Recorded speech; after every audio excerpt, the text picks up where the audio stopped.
Is my music gonna load today?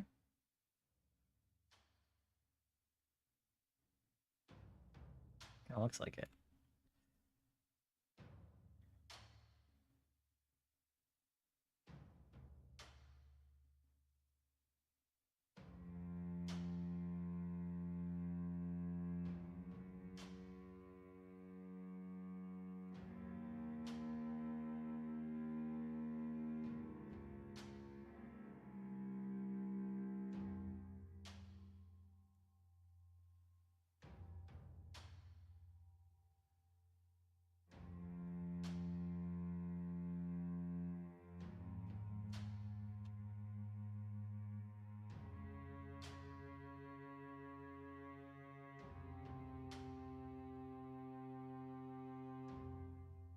Oh.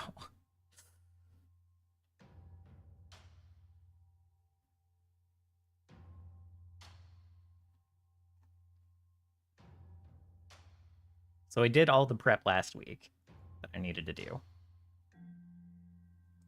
That has not stopped me from even now going like, wait, one more thing.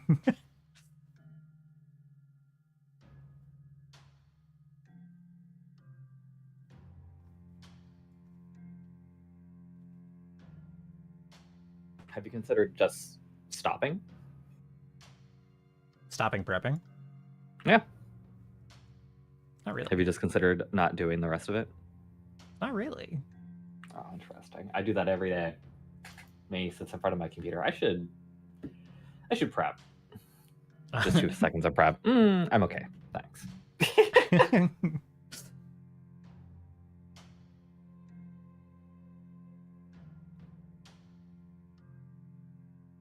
Oops, what the?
You are correct.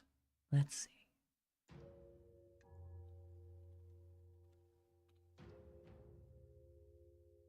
Let me whip that up real quick. Oh my god, I'm not the last one here? Well, uh-oh. That's a bad sign. Are you usually? Usually. Frequently, I would say. Frequently, I'm the last one here. At least the last few sessions, Turris or Voraktee beat me.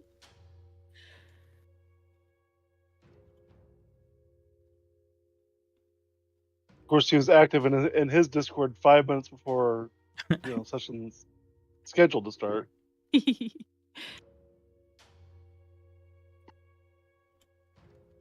there him is. Ah, there he is. Okay, I beat him by seconds. Got it. Seconds? I thought I was gonna have another 10 minutes at least. Oh. I really try to aim to be logged in by like 4:20. Yeah, we only ever get extra time if Sarah's having like technical troubles. That are, yeah. Usually it's technical troubles. If anything else is happening, I just simply cancel. Much to the dismay of Moto. Well, that's why I don't do it very often. Mm-hmm. Last week it worked out well that Konnor was sick because last Wednesday for me was so shitty. Aw, sorry to hear that. Oh, yeah. But we're here. And we're picking up where we left off. Indeed, we are.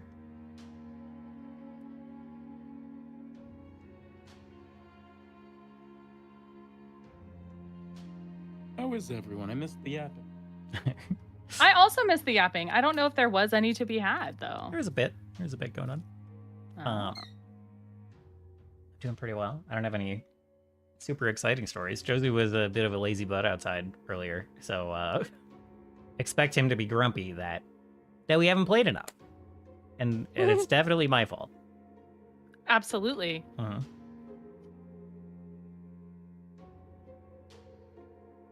Well, who else's fault would it be? It's a good question. I'll ask him.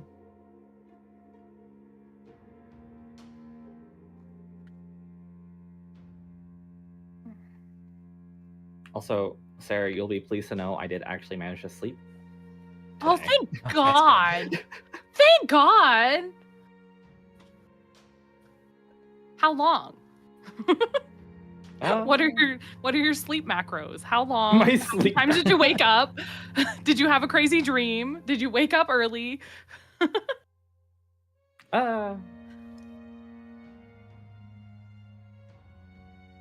don't know. I went to bed at like 1:30. Okay, that's way better than 5:30. That's very normal for me. That's very Yeah. normal for me. And then I woke up at like 9. I was like, I'm going back to bed. Oh my God, I grabbed the wrong notebook.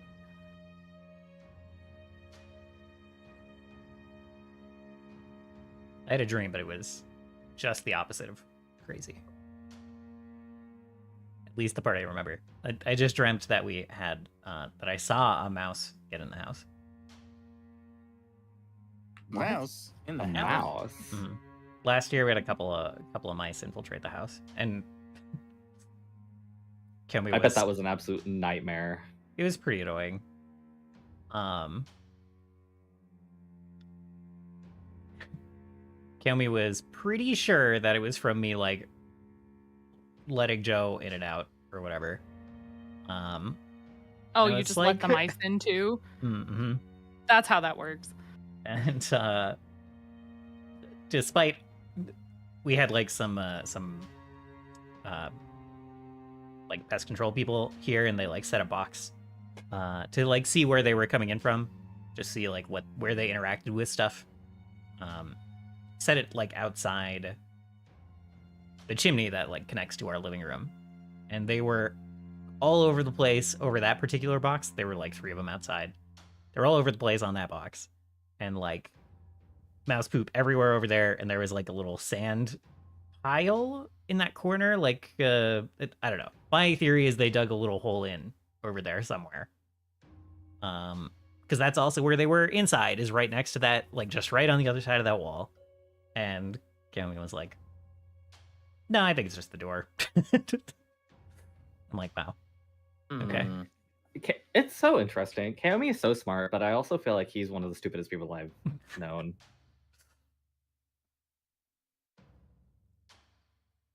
Thankfully, Oh, I this probably shouldn't. It's fine.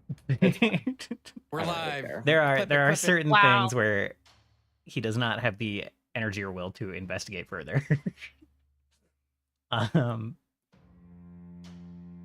and yeah, thankfully last year it was like bonkers cold here. It was like below 0 all the time. This year it's barely gotten, like at nights it's gotten to 20, and that's like the coldest it's gotten this year.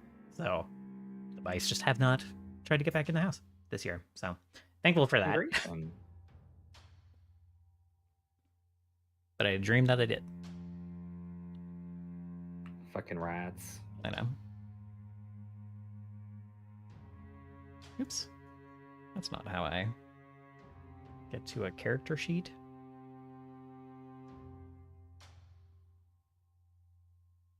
Well, if no one has any urgent yaps or news,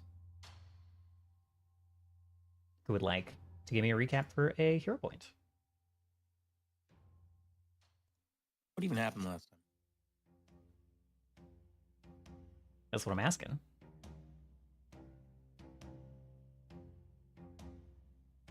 We fought some moonflowers at the end. Voraktee, Oh yeah, it's all coming back now. if that helps jostle your memory a little spit. That more. I like how you're giving a sub recap so that I could possibly give the actual. That's how he rolls. I can give the actual recap. We started last time looking at the moon, and seeing some dust, a dust trail coming from the moon. Spyglass was passed around between the party, seeing like little pods, moonflowers presumably coming from the moon. And then we ended up, Staris had a rather unsuccessful conversation with Trebert through Dream Council, and then subsequently the next morning opened up to her party about the Lane Lane Nexus that she was told the Seraph has control over at her temple.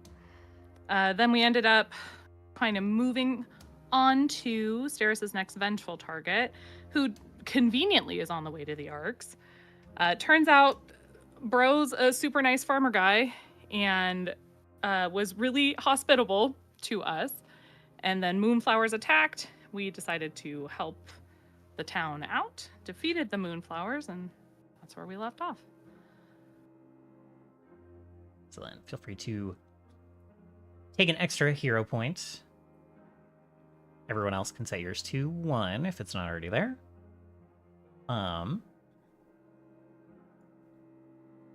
Let's see. One might expect that we will start in that village, but we will return there in a couple of minutes. First of all, Isha. It has been a couple of days of travel to get the boat back to get the queen back safely. And it has been a cramped couple of days on that boat. Not all of the guards from Manor Ordine piled onto the boat. In fact, most of the Ordines, other than Martel and those many of those guards, proceeded on foot away from the chaotic scene at the manor. Leaving the boat still fairly cramped. Few guards, the queen, Martel, Dravis.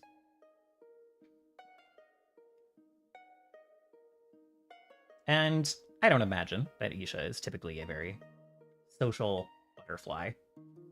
Probably not engaging with the regular folk too much unnecessarily, but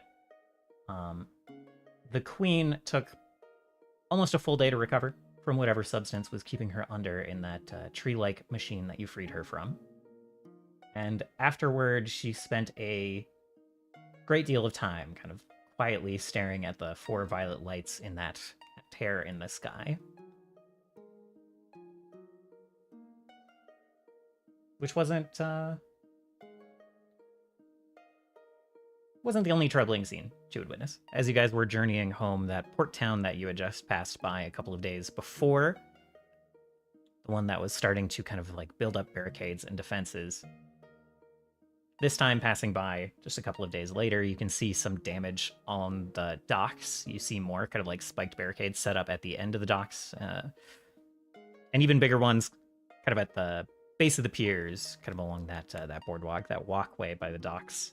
And the bodies of several fairly fresh eel amalgam creatures like what attacked your boat before.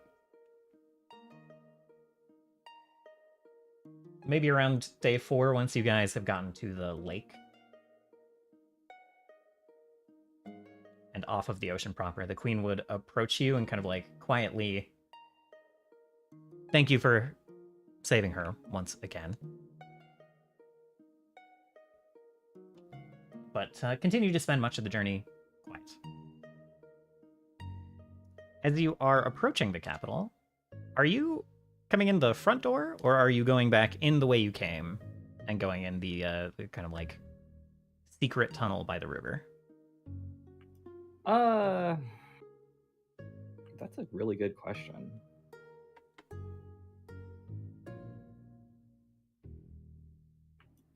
We have Martel with us.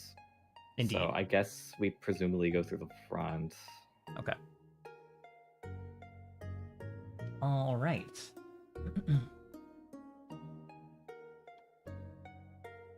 In that case, as you are approaching the walls of the castle, there is something akin to like a little bit of a glare in your eye, kind of a shine off in your peripheral vision. Do you pay it much mind?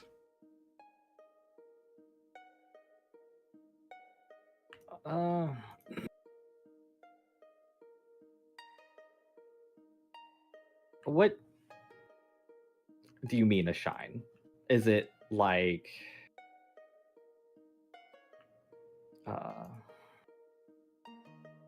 It's like a for is us, it like when I'm like, I don't know if you've ever experienced it, like when you're wearing sunglasses and then you like kind of turn away from the sun and like the light is sort of bouncing off the inside, so you see like a shine like in your peripheral all the time? Or is it like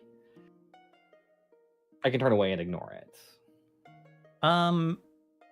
oh yeah, a little like that, but also you can indeed turn away and ignore it. Yeah, it's a little like that, a little like driving a car and your passenger is messing on their phone and the light bounces off of it and into your eye just a little bit. That kind of thing. Exactly like that. Okay, well, I guess that means that there's like a light source directly bouncing off of it. I suppose I have a telescope that like removes light. So I guess as we're like sort of as I'm being pestered by this. You start to reach for that. Yeah, and I'm a schluck, I guess.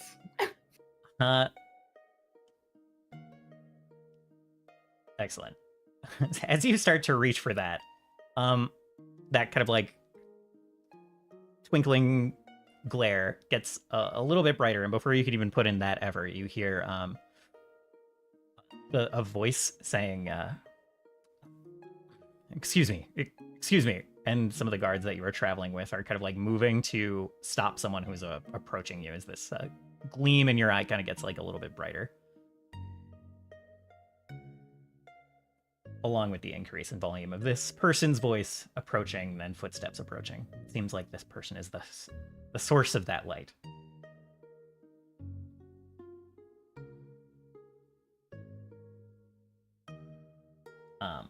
So, if you turn to look at him, you don't need the telescope to behold his person. You see kind of a blonde-haired fellow, very like, kind of like short but a little bit messy hair, kind of a very trimmed and well-kept mustache. Kind of like looking directly at you, actually, with just like this little bit of a gleam to him that no one else in the group seems to notice. He's like, even as the guards are approaching, he's kind of like ignoring them and like peeking over their shoulders and shields as they kind of like get in the way of stopping this man from approaching the queen and a prisoner. But he's looking directly at you and he says, "Get out. I was tasked with delivering something to you. Excuse me."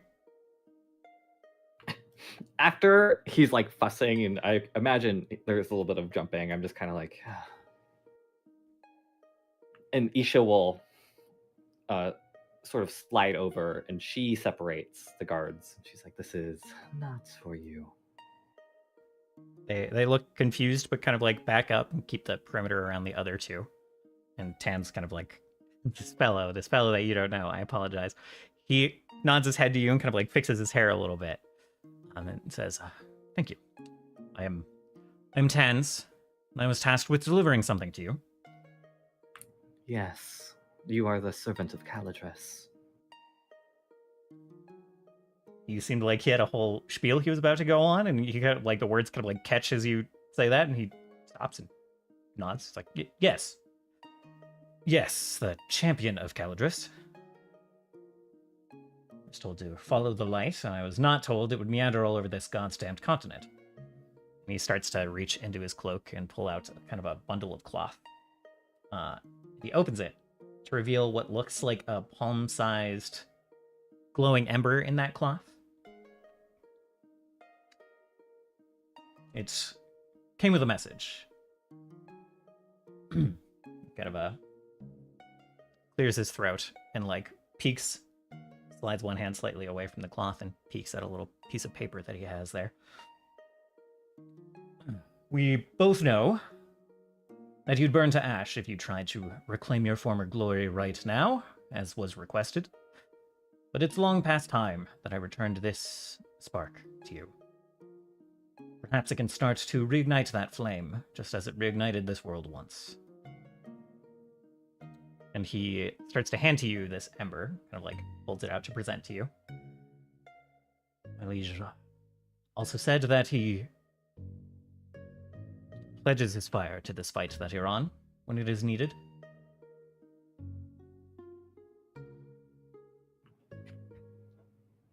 Yeah, she like, I guess she grabs, she like wraps the bundle up again. She puts it in she has like a sleeve over her paws, and she puts it like up the sleeve. Okay. Yeah. Even as you like go to close up the cloth, there was like a brief flash, a brief burst of light as you make even that brief contact, and then you kind of like push it away, push it into that sleeve. Carry on.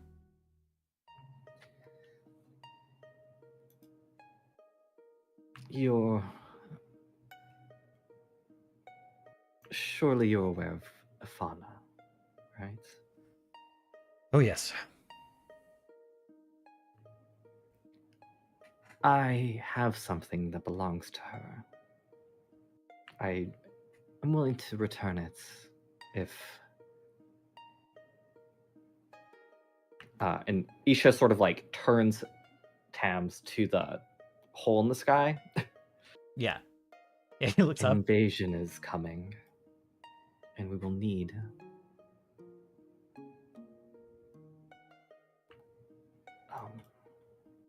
we will need her talents.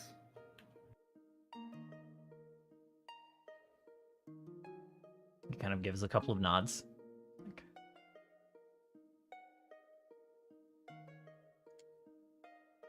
I will relay this.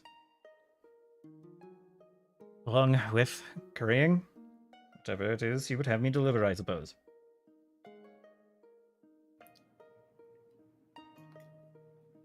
I fear that I cannot deliver what is hers as of right now. Let's have a sigh of relief. Unless you are able to carry, like... Actually, never mind.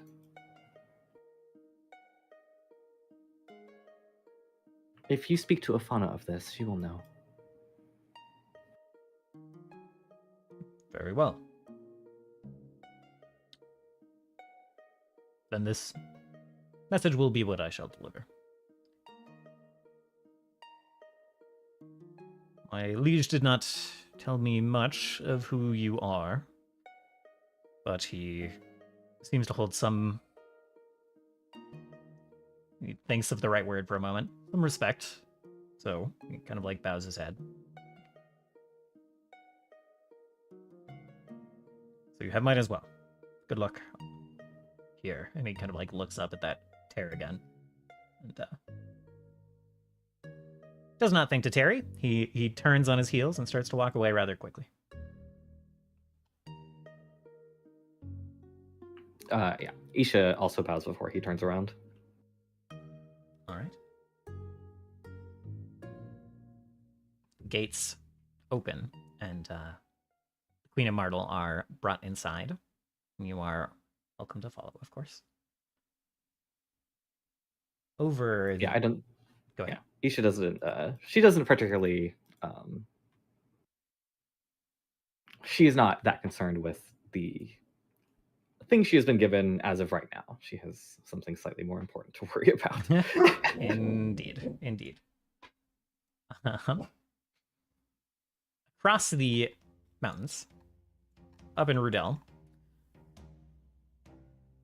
the monsters have just pushed back an attack by 4 moonflowers against this this village where Staris has found her target.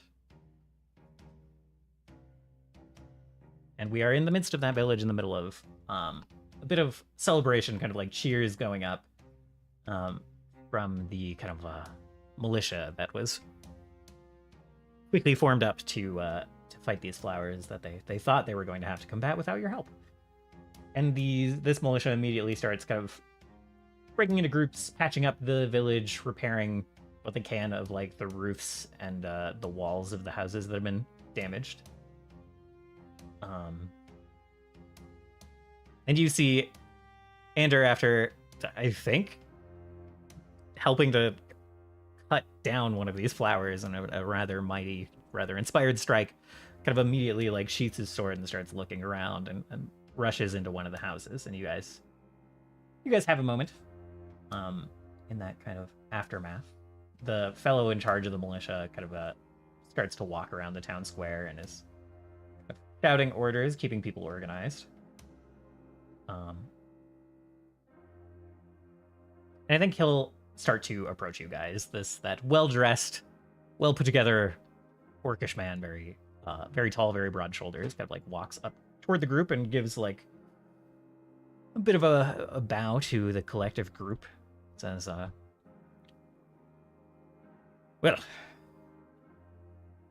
here's things are in order. Arrived just in the nick of time, you did. To whom do I owe my thanks? Oh, we arrived precisely when we were meant to, I'm sure. Indeed. Quite excellent timing, I'd say. I'm Carolyn. Town's Watch Carolyn. That his name or his rank? Catalin is his name. Okay. Town's Watch appears to be a title of sorts.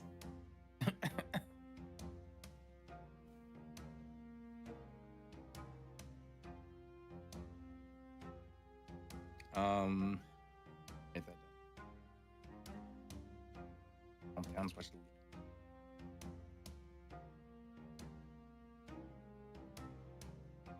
Well met. I'm Terras Ironcrad, and would you like to introduce yourselves, perhaps? And company. No, you can handle it. Bait is like eating one of the flowers. I am Bait. Turns around, his mouth covered in moonflower blood. Wait. Is that his name? What's your name, Miss Beat? We picked that one up a during some ensuing chaos along the coast. Rather new addition, it seems. Well, there's a bit of that going around, to be sure. We had a couple of sailors coming through here the other day, looking for some supplies, something to repair a boat, and some oxen to bring it back. Paid a bit of gold for it, though. They would have had to travel far for that, wouldn't they? It's the same guys. Yes, it would have been about 6 days travel. Do you vocalize that at all? Isn't it a bit far from the sea proper?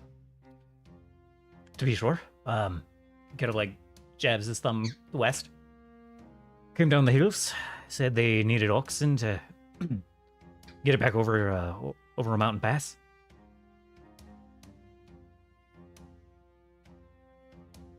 Seemed like hardy individuals, but certainly not our usual travel-bys.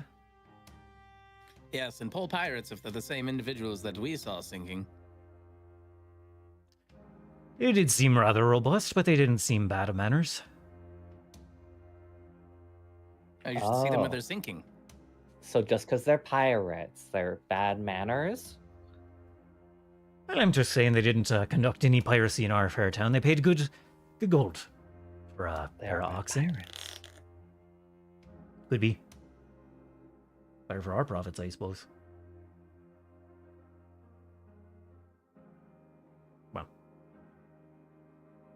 Hearsay aside, thank you very much for arriving when you did.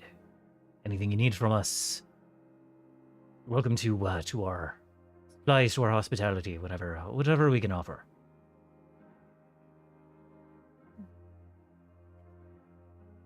Pierce kind of smiles and nods, thankfully, and then looks to his group. Perhaps a brief respite would be good.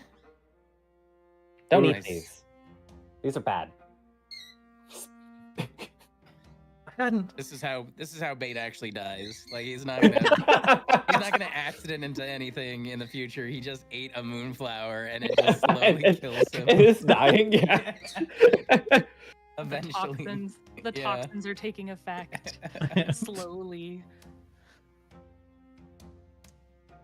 Hadn't thought to try Staris them is- myself. Staris is paying like half an ear towards this conversation. I imagine she, from where she's standing, is watching the building that Ander went into. Yeah.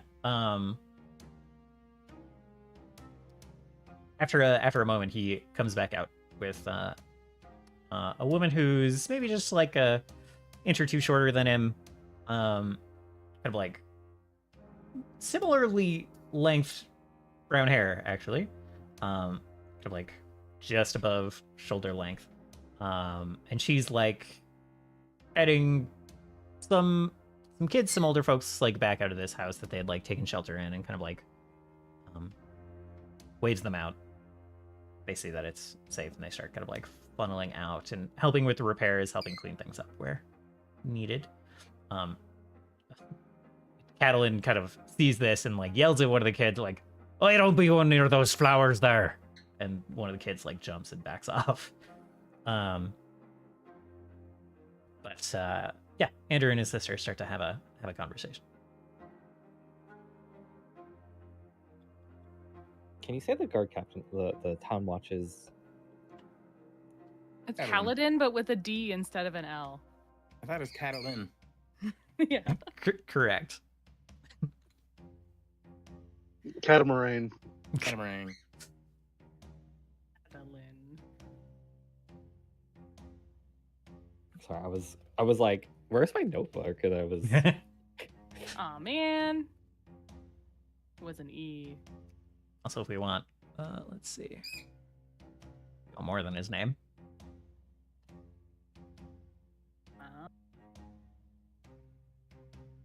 Featured image, the subject is not known. Huh? Did anyone else get that error? No, I can see him. Okay. No, I see the chisel jaw there. Excellent. Can you try it again? I will try it Nope. again. Nope, I'm broken. All right. Sounds like you may need a refresh at some point. Sounds like you may have gotten logged out. I am refreshing. Like the highest rolled die. Okay, let's take a look. Oh, he did get logged out.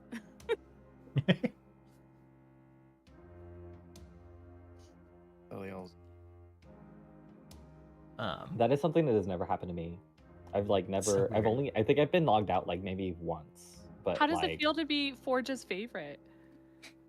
other than when it fucking hates me, awesome.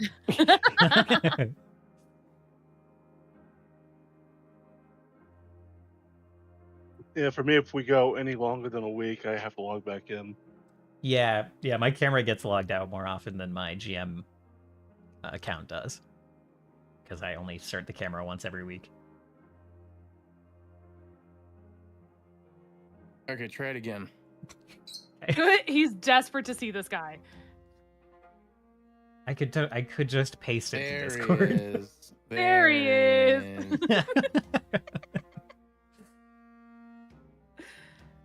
Oh.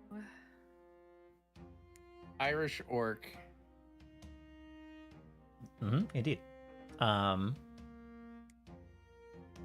when Turkon and Staris speak up, he kind of like quirks a brow, kind of like looks between the two of you. It's like, it's not a Sorosan accent I hear. Are you you Sorosan Minotaur? Follower of Vezgol. Squints. I don't, he puts, both of his hands are tucked behind his back, exactly like that picture, and he puts both his hands up. It's like, don't mean any offense.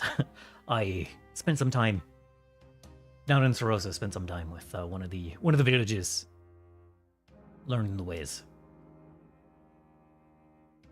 In my youth. Nothing but respect. Slowly starts to pull out the Shatar board. Maybe after things are cleaned up here. All right. See how well you do. I always struggled with the opening moves I did. Yeah, the longer the game goes on, the harder it gets. He nods. Staris, are you just keeping an eye on that conversation between? Yes. Okay. Keeping your distance. Yes, keeping my distance for now. My intent is to, if they're moving back towards their home, Staris would follow. Okay. But she's kind of just taking in their reunion at the moment. Okay. Nothing like that. They don't start moving to the edge of town or anything just yet. They go back and forth a little bit. You do see that she gets kind of like after a couple of exchanges back and forth, she gets a bit of like a kind of concerned look on her face, and then says something, and he kind of like pats her on the shoulder with a kind of like shakes his head, says something with a smile, and she keeps that concerned look, but takes a breath and gives a couple of nods, says something back, and then like turns and again helps starts helping to patch things up, take care of the aftermath here. Mhm.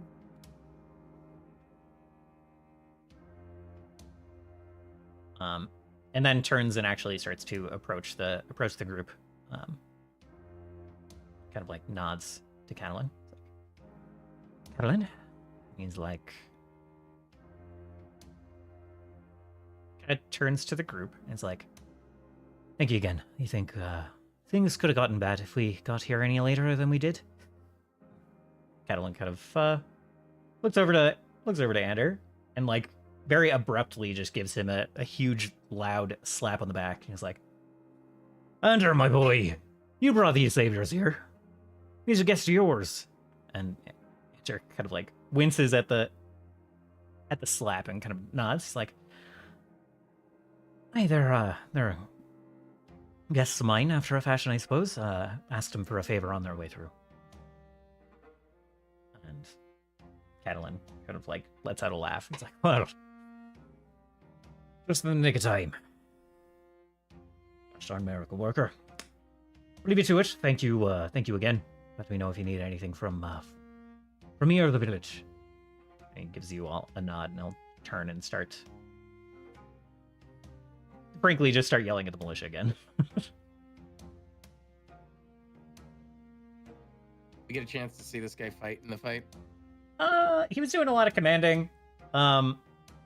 He threw one of those flaming barrels at one of the plants. I would say one of the ones that that landed quite squarely. He was mostly keeping things organized, though, keeping people out of danger, kind of like telling them to keep their distance. Are you trying to discern anything in particular, or just trying, getting a feel for the guy? Getting a feel for the guy. Getting a feel for his fighting prowess. Yeah, he seemed. You didn't see any sword work or even that much footwork, but he was. From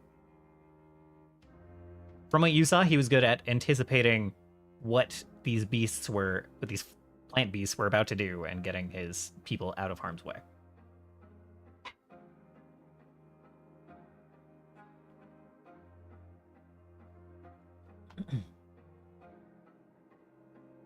Interesting. Okay.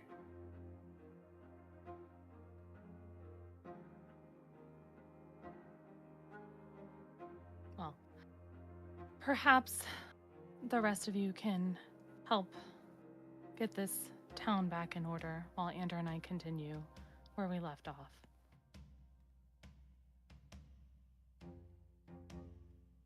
Do you want my help? Yeah, he's not a school teacher. We can kill him. Go play your game, Turkon. You deserve No, a no. good match. Why not help rebuild whatever's burned down over here first?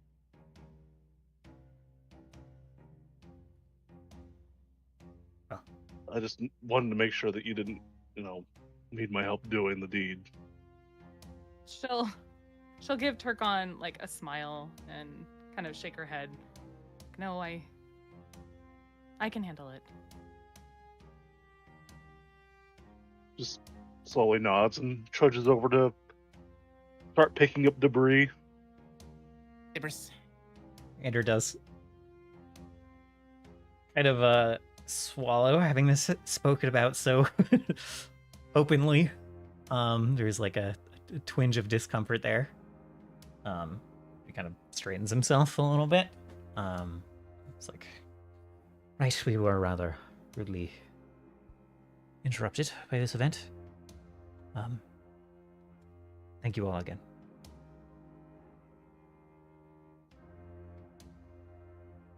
Staris will start making her way towards the edge of town, kind of retracing steps where we came from, but perhaps not. She'll kind of stop once we're a fair distance away. Okay. Yeah, he follows you. Does everyone else stay in town, or does anyone break off?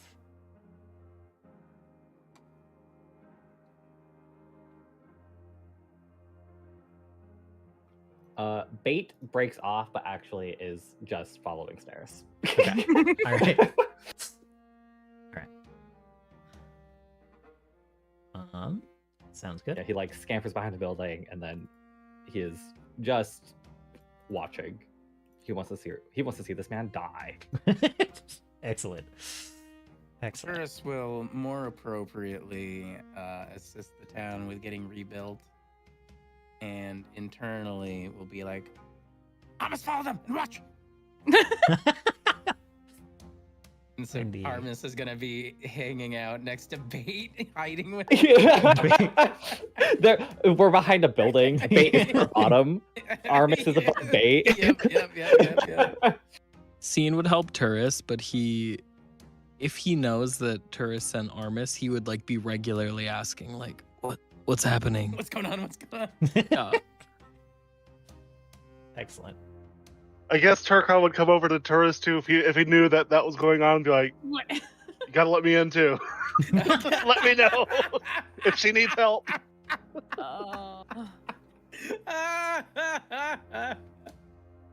Does Turris Excellent.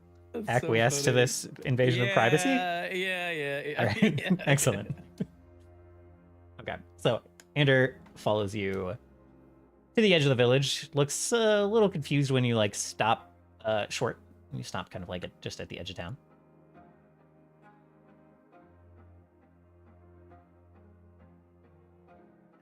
I couldn't help but watch you and your sister. She seemed worried. Right. Well, I'm a pretty bollocks liar, so she asked who the lot of you were, and I said it was related to the last job I had in Sarosa. And she knows that didn't go well, so tried to calm her nerves about that a little bit.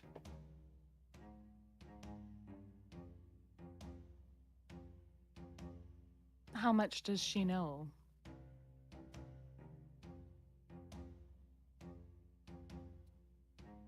She knows I don't like to talk about it, and I told her all is as it should be.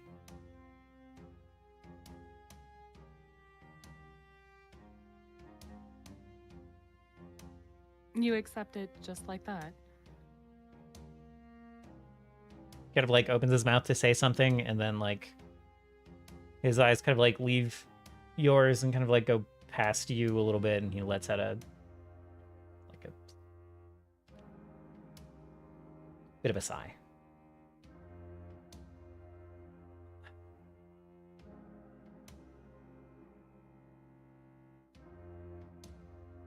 I've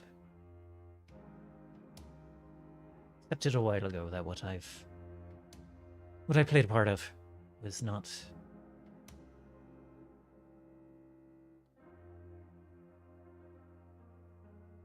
ought not be forgiven.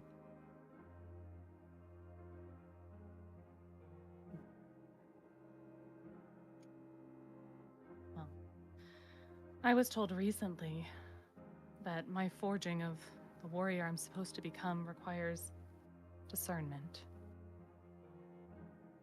Leaning too much from one extreme to another, acting too rashly, or hesitating too much leads to, well, it's not.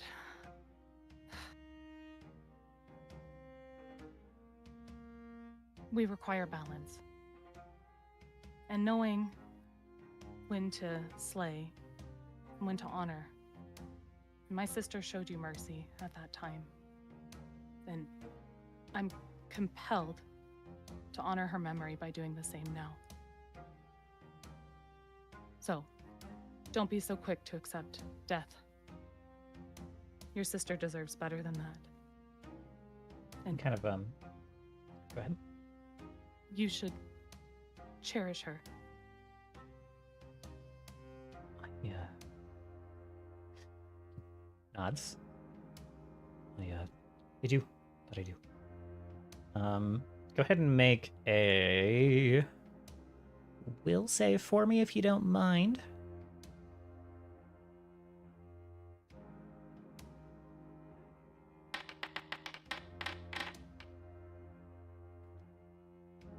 As you are saying this,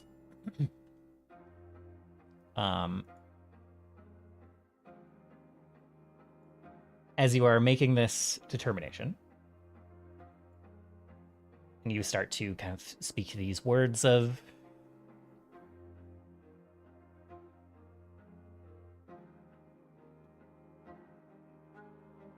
I don't want to say forgiveness for you, but these words of Mercy. yes. You hear this kind of like rising growl almost like in the back of your neck as you are saying the words that could feel in that sound of like scale grinding on scale. And you hear like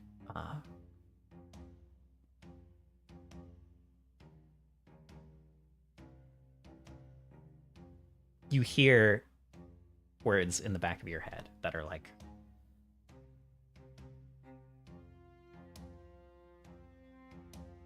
she didn't know what she was forgiving him for. She didn't know how horrible this was. This man deserves no forgiveness. You hear this kind of like rising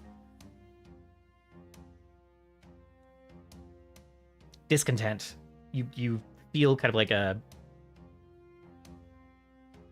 the start of like a headache. Your eyes, the back of your eyes hurt, and everything starts to kind of like glow that orange, that red for a moment. And you realize that the voice,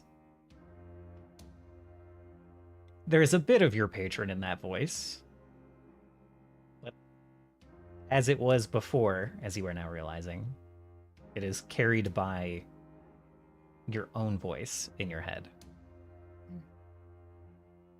And with this, will save. You kind of are able to pinch your eyes shut and kind of like suppress that and kind of shake it off. And that tension behind your eyes kind of like goes away, and that growling kind of slows to a stop.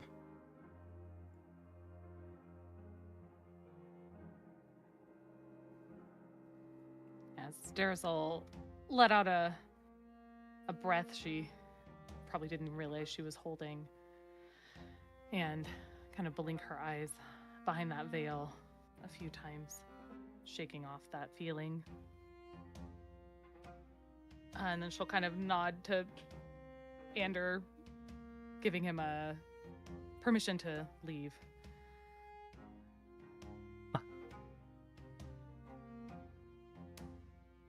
Thank you, Staris. Thank you.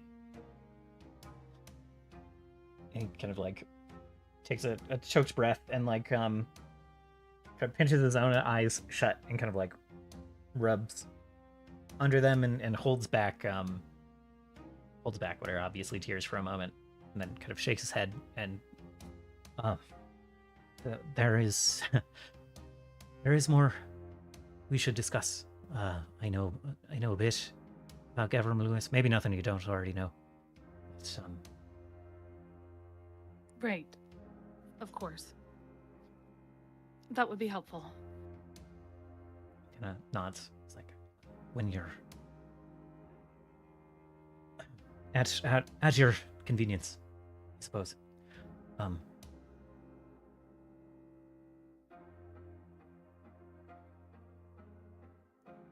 There's kind of a pause. He's like looking for words, and he's like,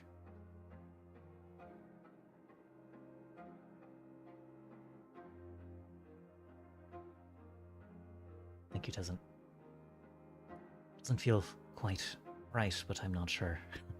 Not sure of the words that time.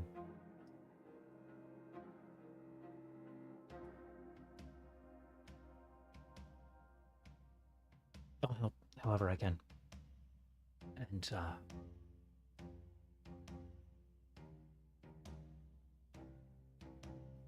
I'll do what I can to keep my sister in this place safe. It's certainly going to be a lot tougher. There's an invasion coming. Right.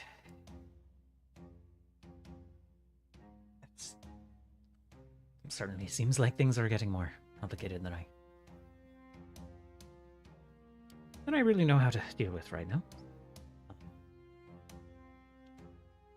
He gives a kind of awkward nod and like turns to go back to the village and help clean up.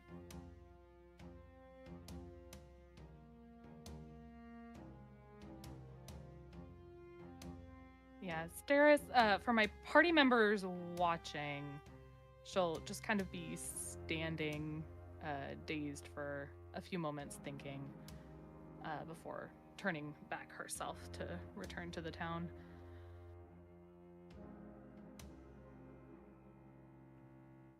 What?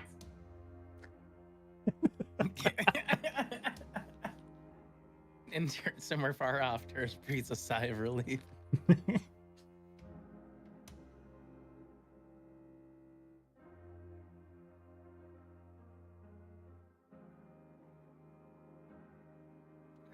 Over the Yeah, Bait, after he's like lets that out, he walks right into Armis.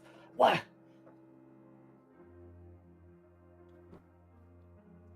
as Staris is coming back toward the village, there's a grumble from a increasingly familiar voice saying what, and then a clank of a small body against an empty metal shell.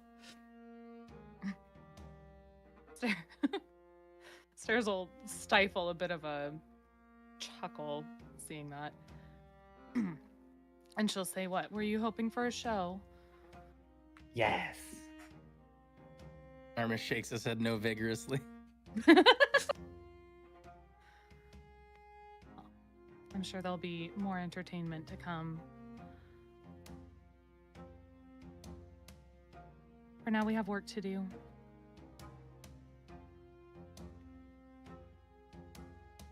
And Staris will kind of throw herself into helping out the town. Excellent. Bait is raiding kitchens. Awesome. You get just so much salt and dried meat and wheat and stuff, kitchen accoutrement. And you guys spend the next little while patching things up. The fire, the plants were stopped before they could do too much damage. Frankly, you guys did an excellent job with them, as did the militia for their own credit. So before too long, the village is looking not like new, but good enough until they can do some more thorough lumber work to get these houses in good shape. And as the cleanup is in progress, you hear Catalin saying, kind of talking to various people in this group in the militia in the village, talking about like, this is gonna keep happening. We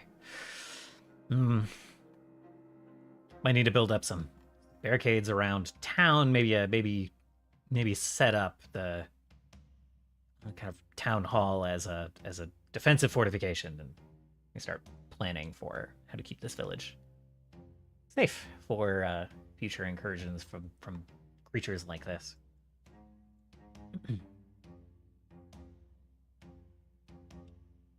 And then after some time, all the cleaning is done. Turkon, you can get your game of Shatara in with Catalin if you would like.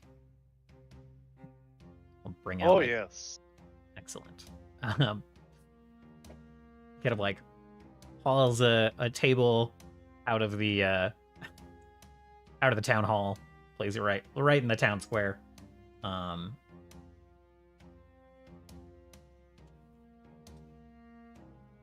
And there's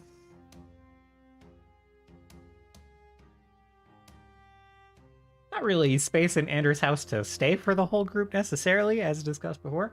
But he will have, as the cleanup is in progress, he'll kind of like invite Staris and whoever wants to come back for. Cecil put on more tea if everyone would like, and tell you what he knows of Gebram Lewis. Staris will accept his offer. All right. I would after the game I would also accept the offer, but I would sleep outside the house, like leaning against the house, right by the front door. That's cool.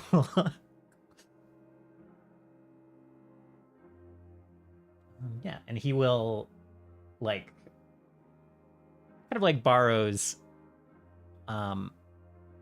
blankets and stuff to kind of turn his house into a common room for you guys for the night if needed. And as you guys are arriving, someone else is like arriving with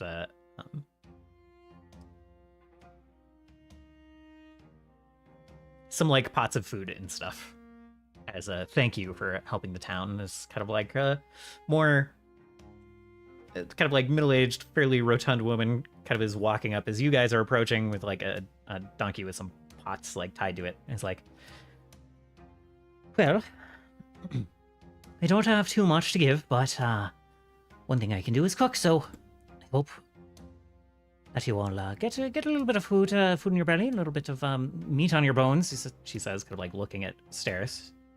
And Turris, probably? I don't imagine Turris is a very thick man, despite being a brick house. Karkon just stares directly at her eyes, like, come on, what about me? Are you gonna say I'm sick and bones too?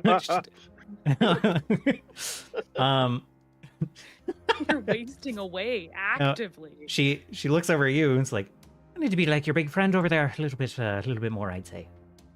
Looks nice and healthy, and she kind of like opens up one of the pots. It's just like a meat stew with a whole like half of a ham in it, and brings it inside for you guys to enjoy during this discussion. I'm Meanwhile, gonna actively try to grab the ham, knowing that my hand's gonna get slapped. she does actually, yeah. She's draws a wooden spoon like she has the quick draw feat and just like slaps right on one of your knuckles, and it's perhaps up there with the most pain you felt on this journey. It's like, you wait until the table is set, young man. I can't fit at the table. All the same, you wait until your pals are prepared. They grumble. And she turns and exits the house. I'd say he's lost his manners, but I fear he's never had them. Dang. No one's ever denied me food before. I think I'm in love.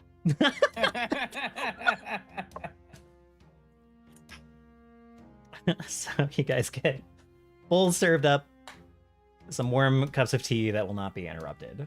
And after enjoying some of the eating, Ander will kind of start to get into it. He'll ask,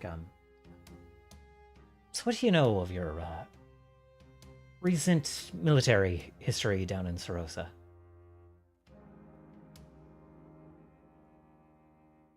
What was the question again? What do you know? Do we know of the military history in Sarosa recently? Yes. We know they're our enemy and that they're mobilizing. That is, even I was unaware of that part, but that is good to know. Well,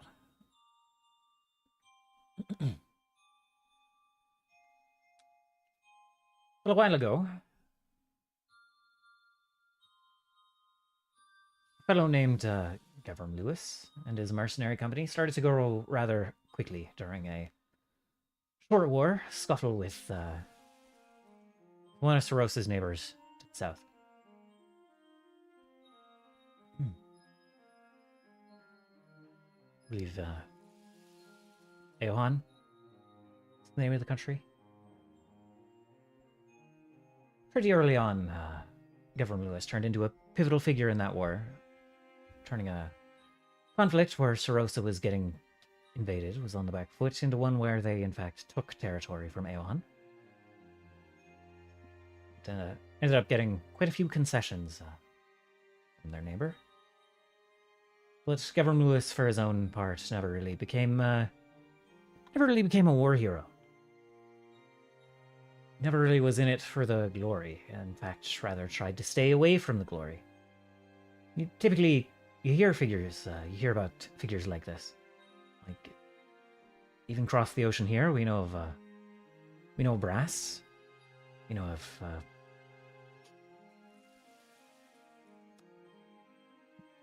hero Sonus of the West. Midwest? I'm not totally familiar with Eden geography.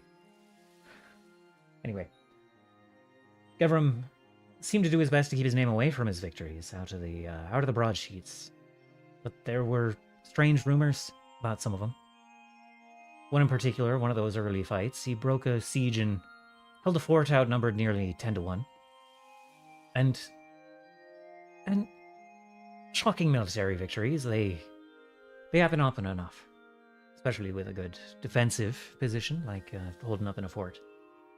Weird thing is how fast this victory was, how few losses they had, and how there's no official record of what happened in that fort. Not the strategy used, not anything like that. And rumors abound after the fact. They all seem to conflict. Like a tavern tales, stolen valor, that kind of thing. None of them seem to agree with each other, and one, it was a great charge and a bunch of traps were released from under the charge. The whole battalion just fell into a bunch of spike pits. Now, go to this fort today, don't see any evidence of any spike pits.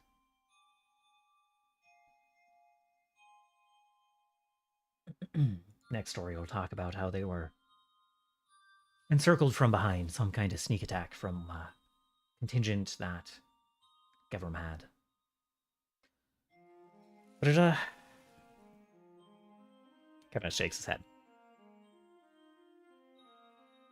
The folks who know what happened in that war don't seem to think much of any of these tales. So, you have a situation where this Gevram fellow and his mercenary company, they defended this fort all by their lonesome, and none of his men spread any rumors about it.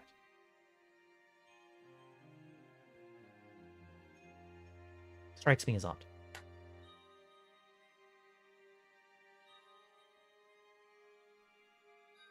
That is odd. People talk. Perhaps they were quite loyal? Or were threatened not to speak on it? He kind of slowly nods to the second one. He's like, loyalty goes a long way, but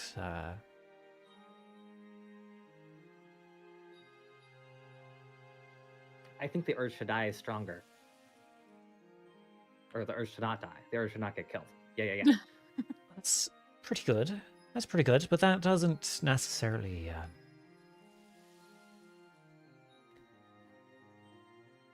that does a Even good people job who of fear for silence. their lives still speak. Indeed. I'd still think there'd be something. Someone speaking confident that they had privacy but got overheard. Something to that effect. Perhaps they have no memory of it. Magical altering could be very effective. That,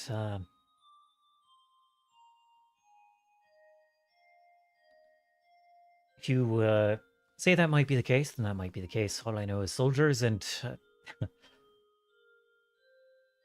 but by the grace of miracles, a soldier is going to talk.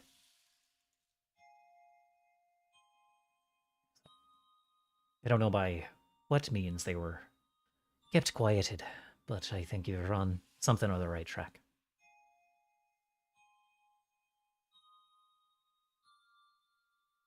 What was your read of Gevram when you crossed paths?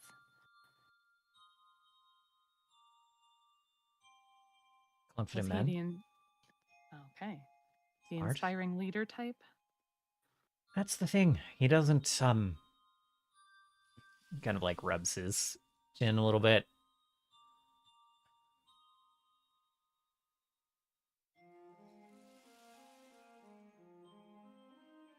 Spoke quietly and confidently, but not in a way that would, stir a man's heart, necessarily.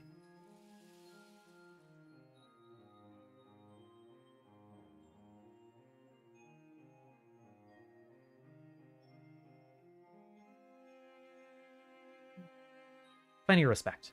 Plenty of respect he has in military circles, but a little bit of little bit of fear. And not a lot of inspiration, I would say.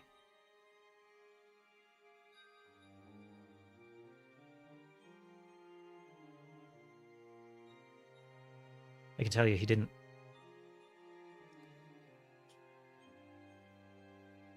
Kind of hesitates a little bit again. Didn't draw his blade. And we, That I was aware of, he kind of nods. though I was warned. But there was glee in his eyes as he watched. There was... It wasn't awake for much of it, but there was something to him when the violence started that...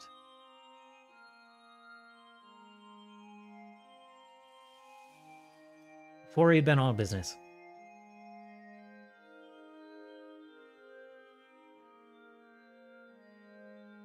And that wasn't the case at that temple.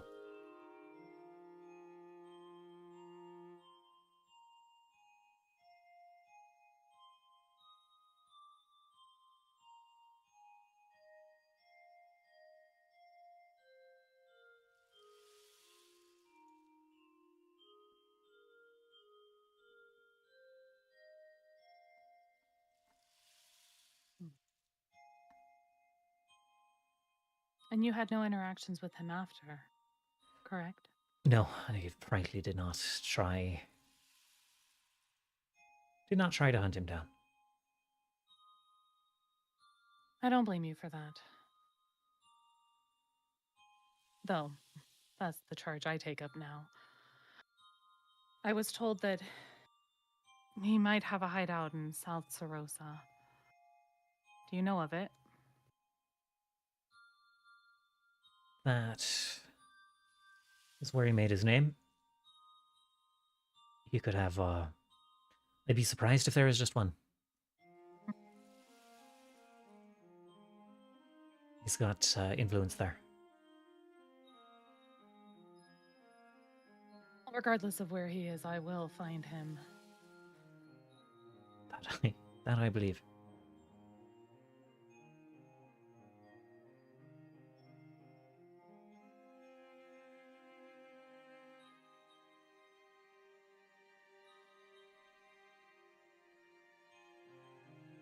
Were you at all familiar with any of the other recruits?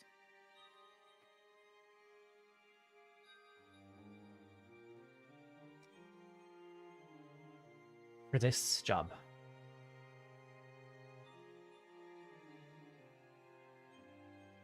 Yes. There were 4 of you hired by Gevram. You being one. Let's see. I had worked with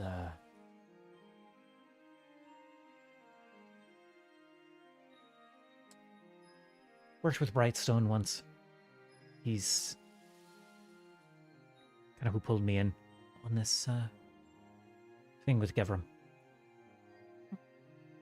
Fought an owl bear up in the mountains, up near his home village, home city, I think. Quiet man. Part of his work, such as it was.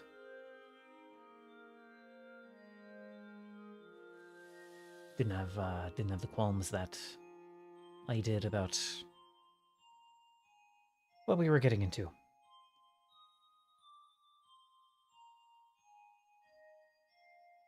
I don't. Indeed, he did not.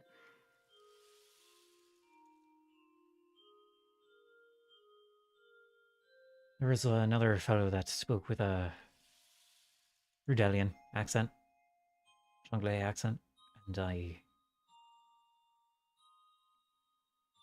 never got his name. Wasn't familiar with him. And the last one, the bald fellow, seemed skittish. Seemed Kept asking about the reward, about the money, about future jobs. He seemed enthusiastic. But he was nervous going in.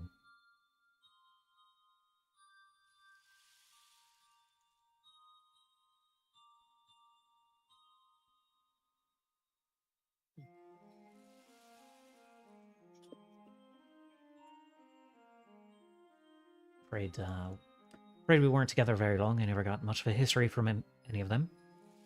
Hmm. Is there anything in particular you're looking for?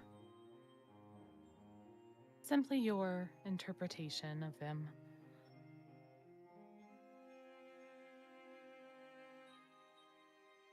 What you've given has sufficed.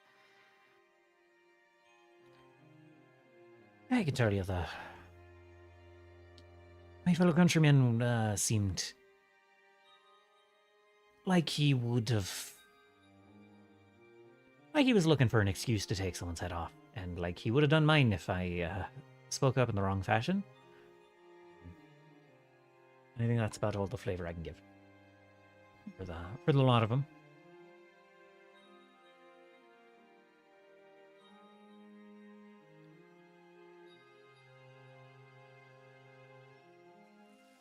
Well, the information's greatly appreciated. And finding hospitality, comfort in an unexpected place, more so. Well, we Rebellions pride ourselves in a bit of hospitality. And being fair. And, what's good and right. So.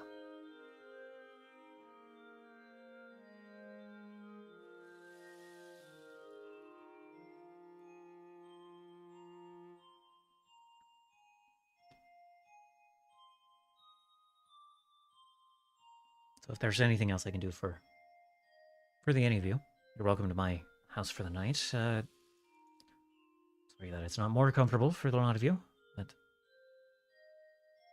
No, you've welcomed us more than enough. I don't intend to sleep here. you kind of nuts. Though I can't speak for the rest of my companions.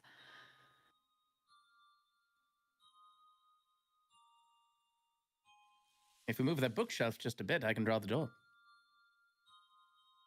Draw. Looks back and forth. I don't know. You're a fair fighter, Ander. But I would argue that farming and providing food to the masses is an equally important job. Don't know how interested you are in getting involved in something bigger.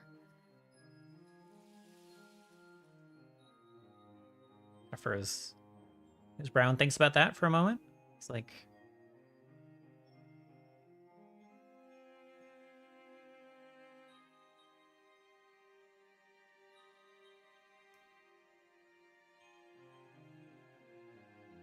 well, what I've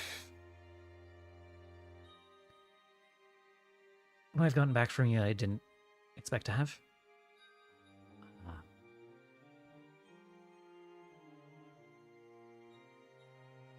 If you've use of me elsewhere,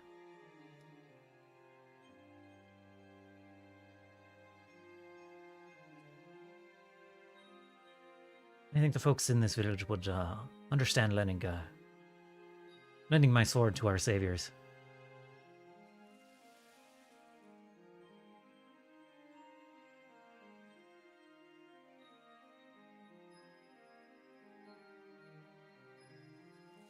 From what I know of our army here in Rudal, of the Rangers, village isn't going to be on its own for too long. I think we're going to be mobilizing ourselves. So, one fewer sword around here wouldn't be grievingly missed, I don't think. And your sister.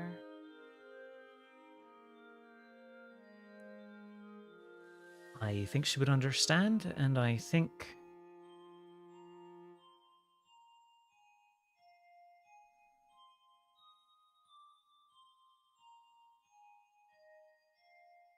I think she would understand that my hands might be put to better use elsewhere than a farm at the moment.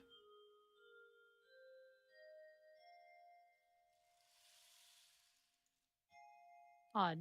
Turris, I don't usually handle recruitment. I did see a BRB for Voraktee, so we might. Oh. I guess I'll handle it this time. Well then, perhaps we can find use. Though, if your sister has any special talents, make them known. Well, she's better at fastening a plow than I am, to be sure. Probably better with animals in general.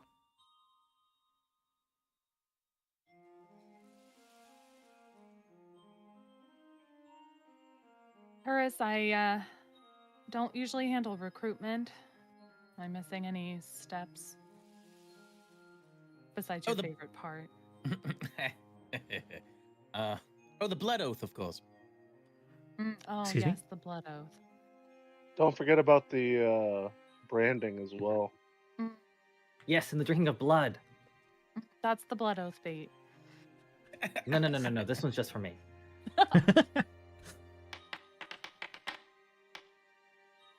Wait, recruiting. He looks very concerned for a couple of moments, and then kind of like looks around to all of you in turn, and then kind of like, for the first time, kind of like narrows his eyes and like tilts his head off to the side, and he's like, "Oh, you're all having a laugh." Well, you. Indeed, we are. In all seriousness, Turgon looks like, what? Turgot's like, what's going on? We're joking with him? Oh. Aww. Bait and Turcon being like, what do you mean it's a joke? Bait was collecting blood and Turcon was readying his knife. Bait puts away his fake vampire teeth. The cheap little plastic ones? No, they're metal dentures. Whoa.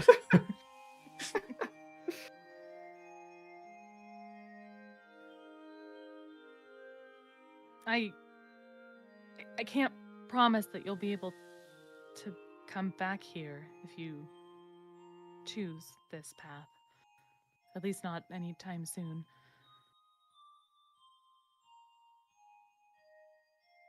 I already didn't feel quite right sitting here. And even less so when that hole opened up in the sky.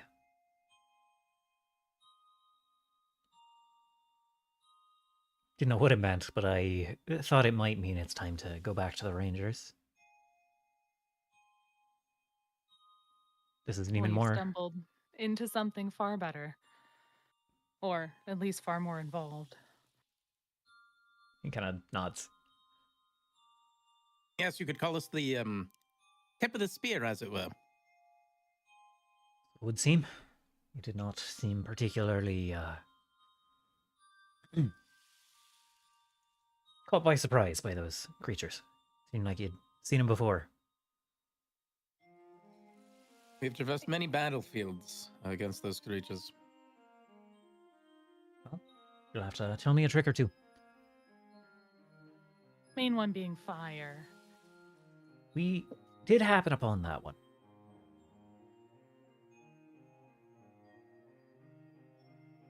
Well, Turris, move the bookshelf. I'll start around the door. Okay. All right. And an hour later, the door is drawn as night starts to fall. Night starts to grow late, even.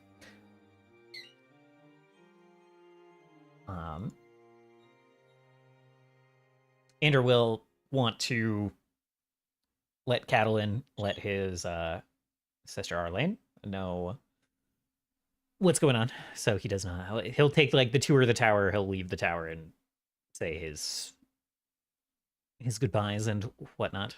Let everyone know what's up before returning to the tower.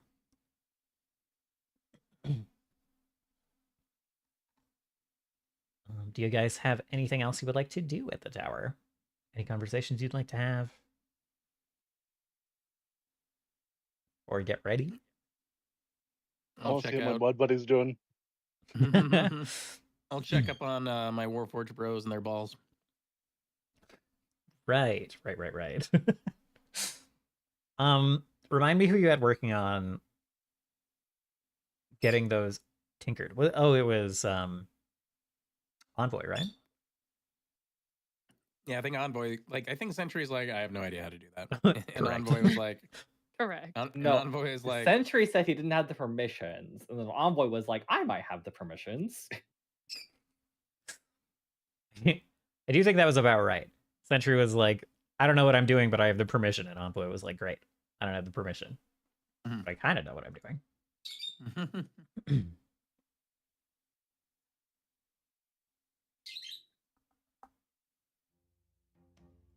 So let's see.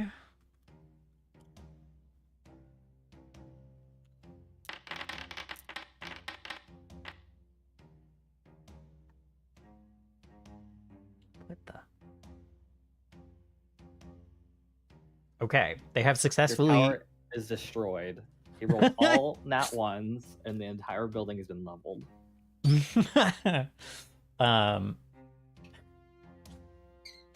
There are a couple of deep slice marks in the yard and perhaps the wall, but two of them are actually just like standing at the gate. Two of these constructs that you have picked up the cores of. let's go. They have successfully fixed 2 out of the 4? 3? I don't remember. They fixed 2 of them. 2 out of 3. Yeah.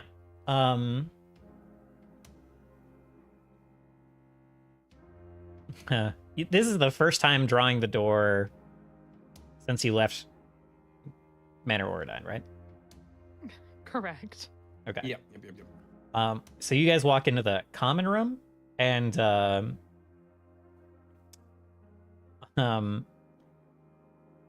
actually, it'll be I think it is Luca is sitting at the table in the common room, with like a bowl of soup across from an unfamiliar, although I guess you would have known when he entered a couple of days ago, a familiar presence that you have felt through the ring, the wedding ring of Lady Oridine, entered the tower a couple of days ago in the company of Luca and a couple of others. This is the husband of Lady Oridine. Oh, He kind of like looks over as you enter. He's kind of like fairly handsome fellow, kind of like tall, older, kind of silver hair combed back, very cleanly. Got a pair of glasses with like kind of thinner frames, that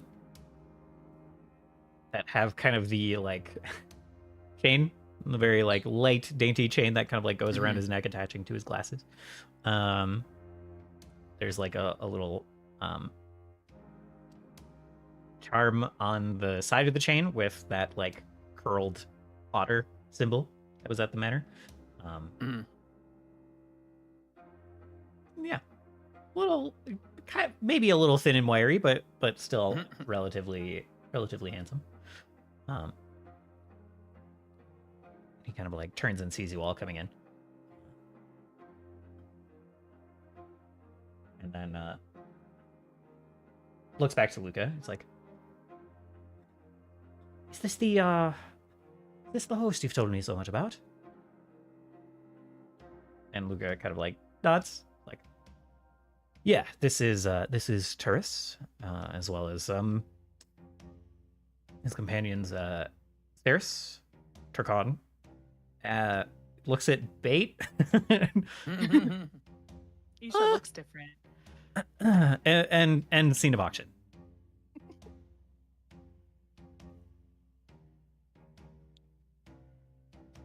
And this fellow kind of like stands up and turns and like kind of like bows his head toward you, Turris, and says, "Well, thank you for your hospitality thus far. I was briefed on what has started to happen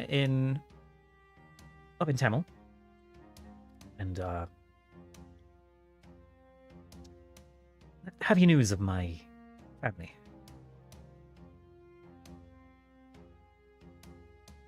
Have you news of my family is what he said? Yeah.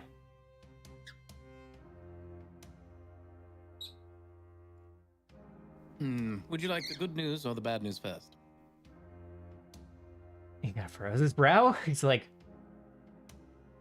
"Wait, let's start with the bad news, I think. What's happened?" The bad news is your manor has been obliterated and is now near the epicenter of the enemy's portal into this realm. Ah.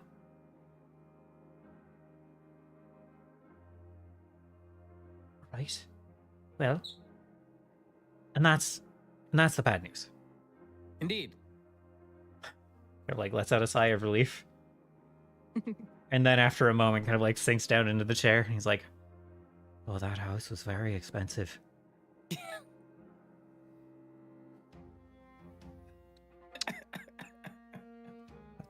That's unfortunate, but we'll the island's okay.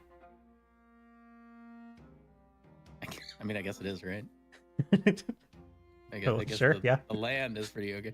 The land itself is fine, last we saw, but Contested I wouldn't territory, try though. far less than contested. I would say it's enemy territory at the moment. Right. All right. Well, we'll have to figure that out, I suppose. But Indeed. everyone's fine. The good news is, yes, your family is fine. They are on their way to the capital, along with Queen Redmore. That is good to hear. Good to the Queen. I think it's important to note that your family is alive, but there's bound to be consequences. Consequences. Which brings me to... I do believe Lady Oradine is considered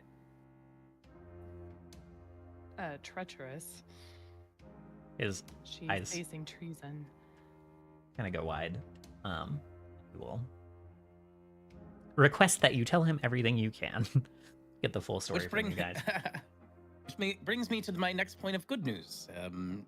He's pledged your family's fealty to me and my new coalition, or our new coalition, he says, sweeping his arm to his friends. And we will shoulder the burden of, or I suppose I will specifically shoulder the burden of the case towards Queen Redmore, in terms of where your family fits in going forward in this war. War. Right. Enemy territory. War. Oof. These enemies, they're not, it's not Lanaba? Laniva has been recruited by this enemy, but they themselves are extraplanar. Very well.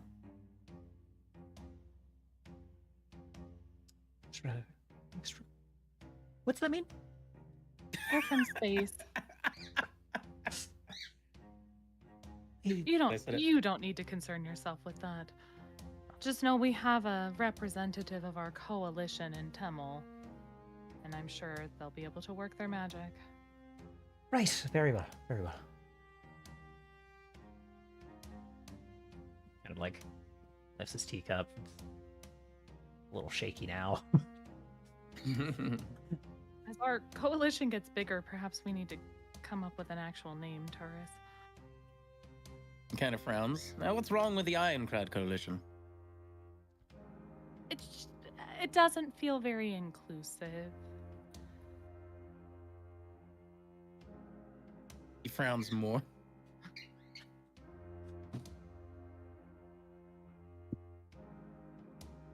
We can revisit it.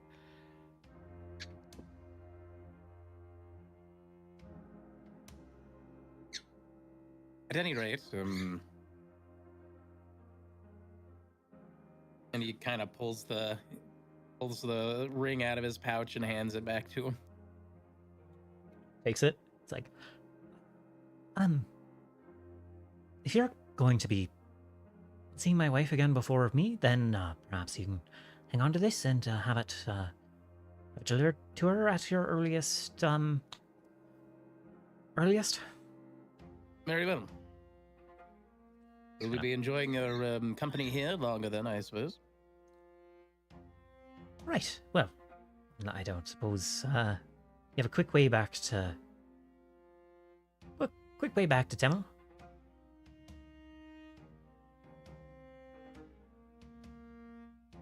Unfortunately, no.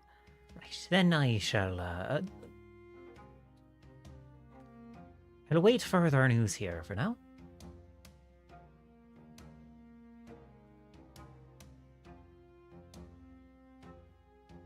Your friend, I've been informed that the fellow that you had doing business with Expeditions Landing is otherwise engaged, so I have started to chart out some supply lines and such in my time here. I will continue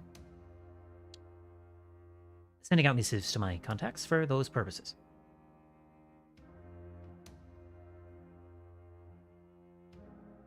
Excellent. That's marvelous, Lord Orodine.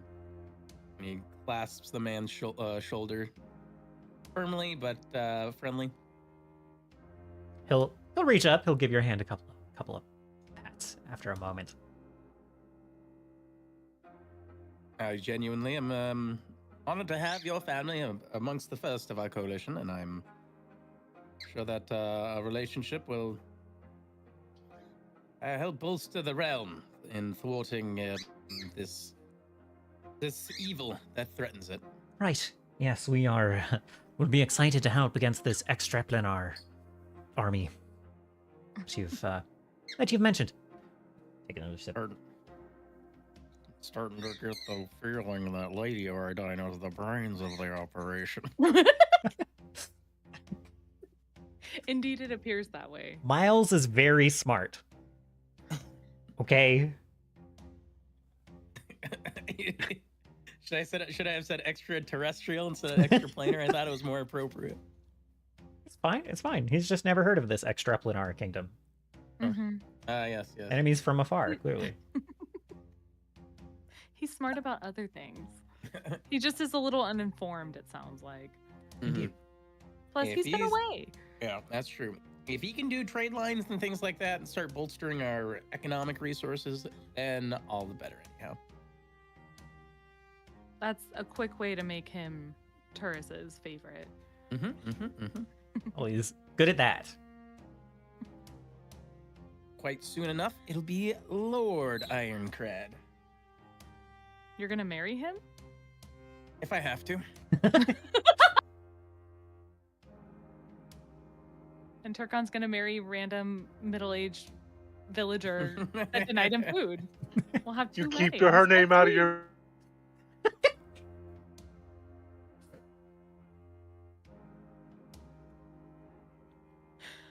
Oh, Random NPC villager number 32. the love of his life. She's got a backstory in. There's is furiously typing as we speak. Turkon recruits one person. It's her. And simply hit more food.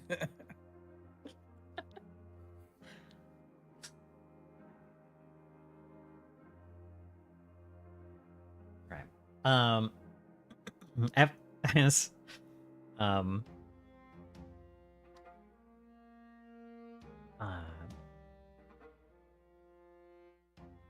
somewhere in the middle of this, Luca kind of like clears his throat. It's like, it is my understanding that you're heading toward toward the arcs soon? Yes, that is something I was going to brief you on as well while we're here. Seems that your most integral part of this is coming up very soon. I hope you're ready. Well, I will share with you what I have, and I'll make some fine-tuning adjustments to the tool that I have. He kind of like looks around. He's like, Isha did not come with you all? No, she's away on her own business at the moment. Right. And she didn't perhaps share any kind of magic, or she didn't share with you the solution that she devised for the puzzle? No, of That course she would be didn't. Far too helpful. Why would she do that? To be honest, never mind. It's fine. You guys can keep blaming me. I don't care. It's funnier this way.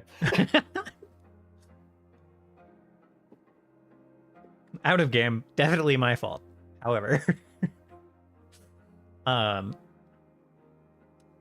so Luca is like, all right, I will write up what I know about the puzzle box and the meager solution that I have devised. Staris will also, I have the amulet. She'll take it out and perhaps like lay it out on, I imagine we're going to the like workshop to talk about this rather than in the common room. It's like, I know this is what will help us to locate the arcs. I'm not sure if it is relevant to the box itself.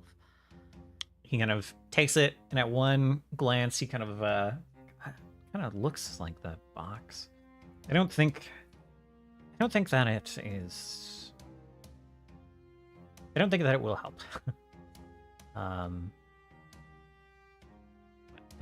This way, and I'll lead you kind of into his workshop, and he pulls out the puzzle box and sets it on a table. Who all is in here?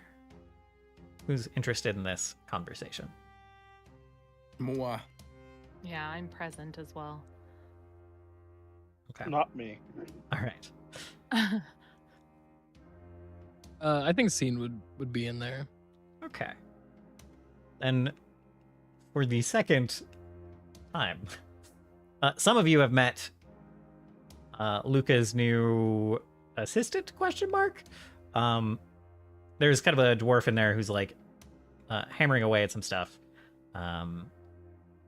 He's working on some like metal pieces off to the side, and I think some of you have met this fellow before. He was the forge master in Expedition's Landing, Mm-hmm. metallurgist.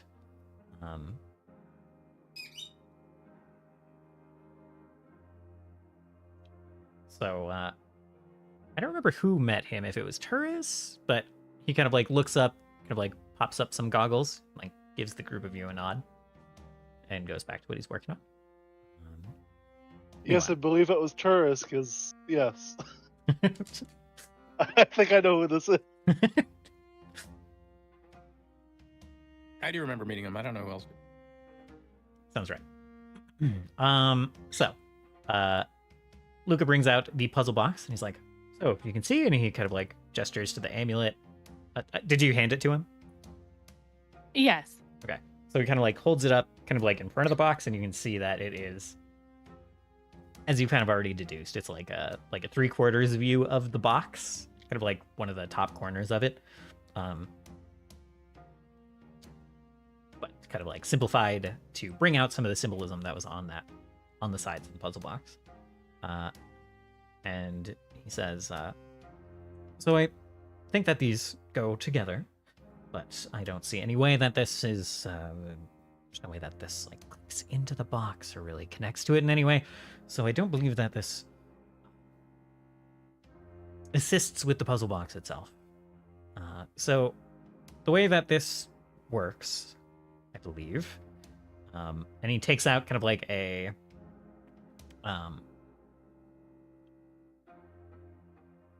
kind of a makeshift crank that he's made that matches up with the side of the puzzle box of this box, and he starts to like twist it, and one of the panels on one side starts to open up, and like a light is kind of shining out of it, this kind of like pale bluish light, and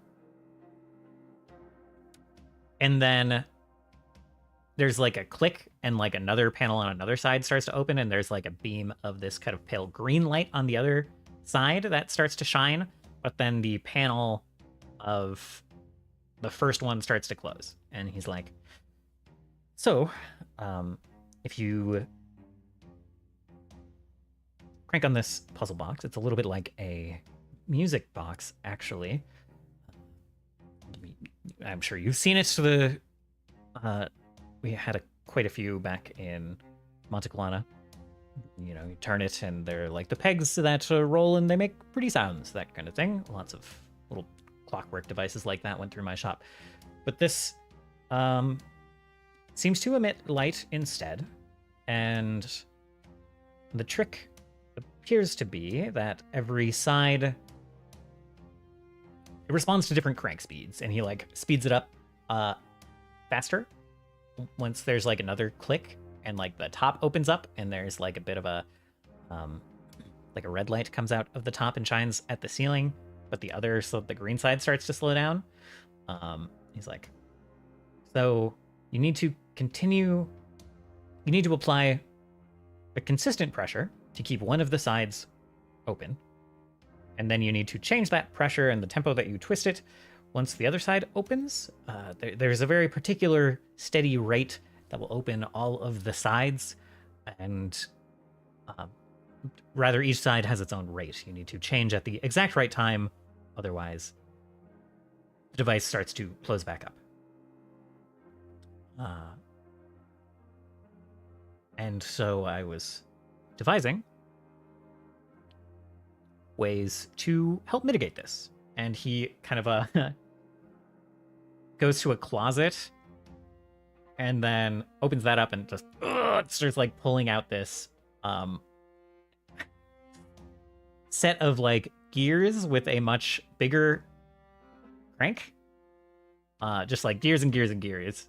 And like a thumb switch on the crank. And he like brings that out, sets the box up next to it.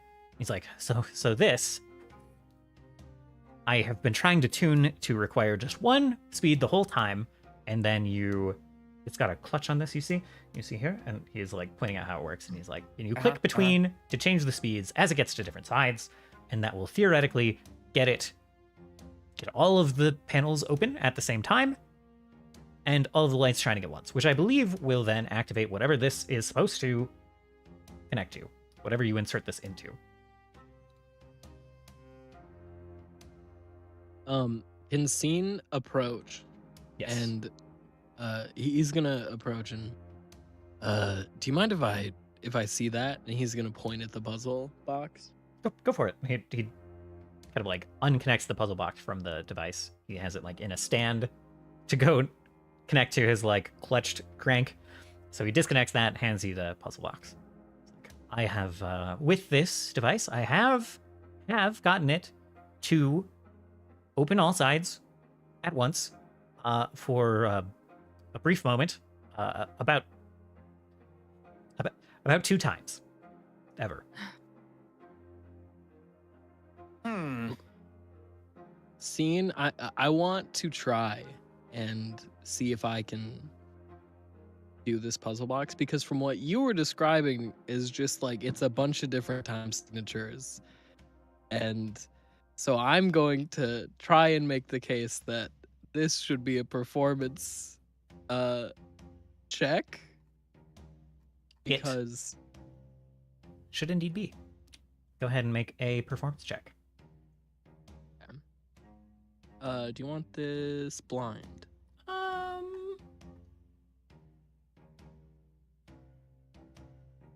No, that's fine. Okay.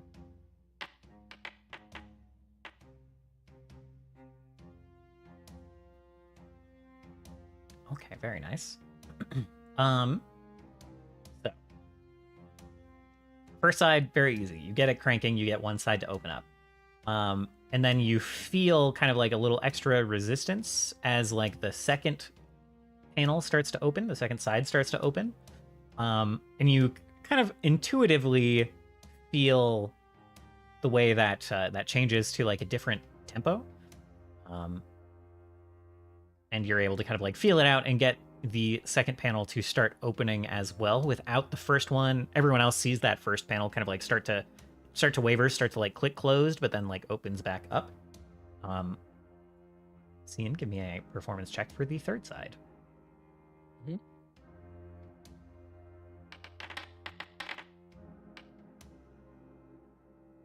And you again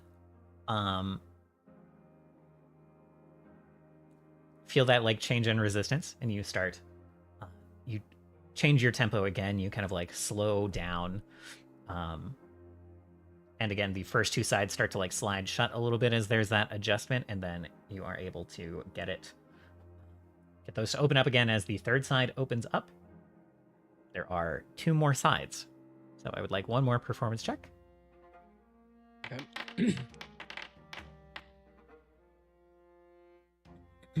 Okay. And then you get to that last side and you feel maybe like a little too late that it is a much faster tempo. And you start to like, it takes you a moment to kind of wind up the crank and start speeding it up again. And then there's like this feeling of something almost coming disconnected, like suddenly there's no resistance in the crank and all of the sides just slide shut.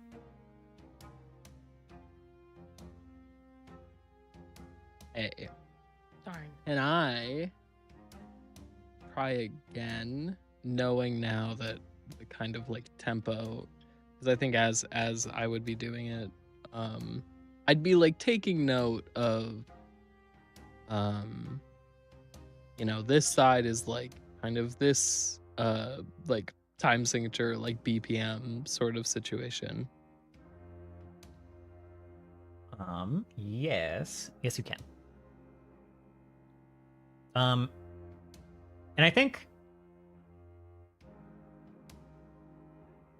perhaps faster than Luca, you are able to, just from feel, eventually you get them all open for a moment. But it does take some doing, some note taking, some feeling it out.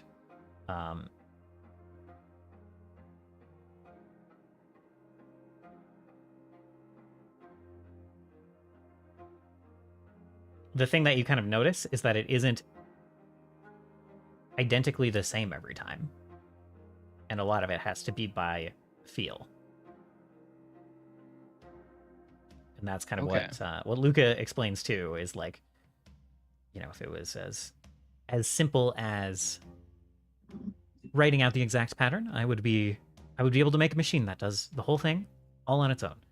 But there are these changes in resistance, changes in feel, so I have this clutch mechanism that changes gear up and down, and you need to be able to adjust on the fly based on what you feel, and it's tricky.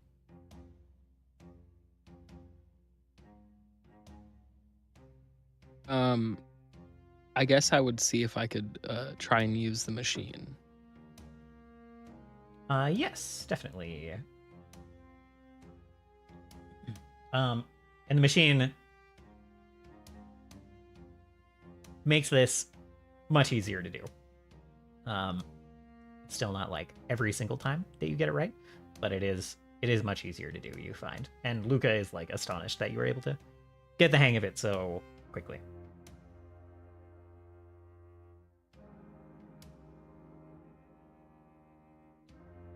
It's like those rhythm games that they have back in Monte Carlo. Right, it is a bit like those, but it's a bit like those without being able to hear the song that the machine is cranking out for you. I have trouble with it. You seem to be a natural. You can always hear the song. No.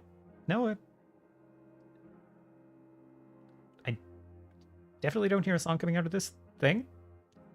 But maybe that's why I'm not a musician.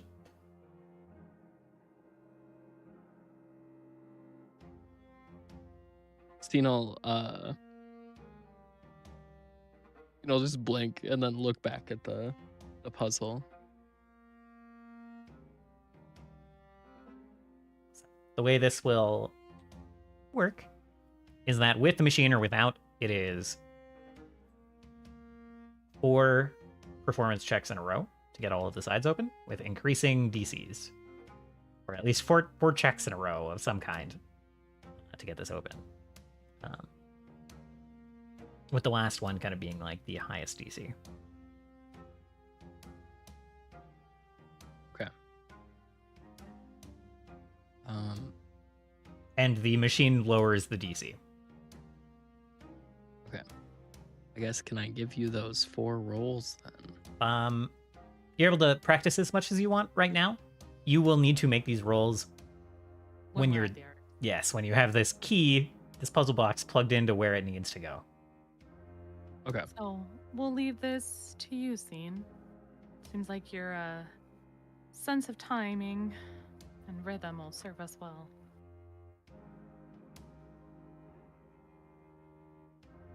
Scene will look at them and just give a thumbs up.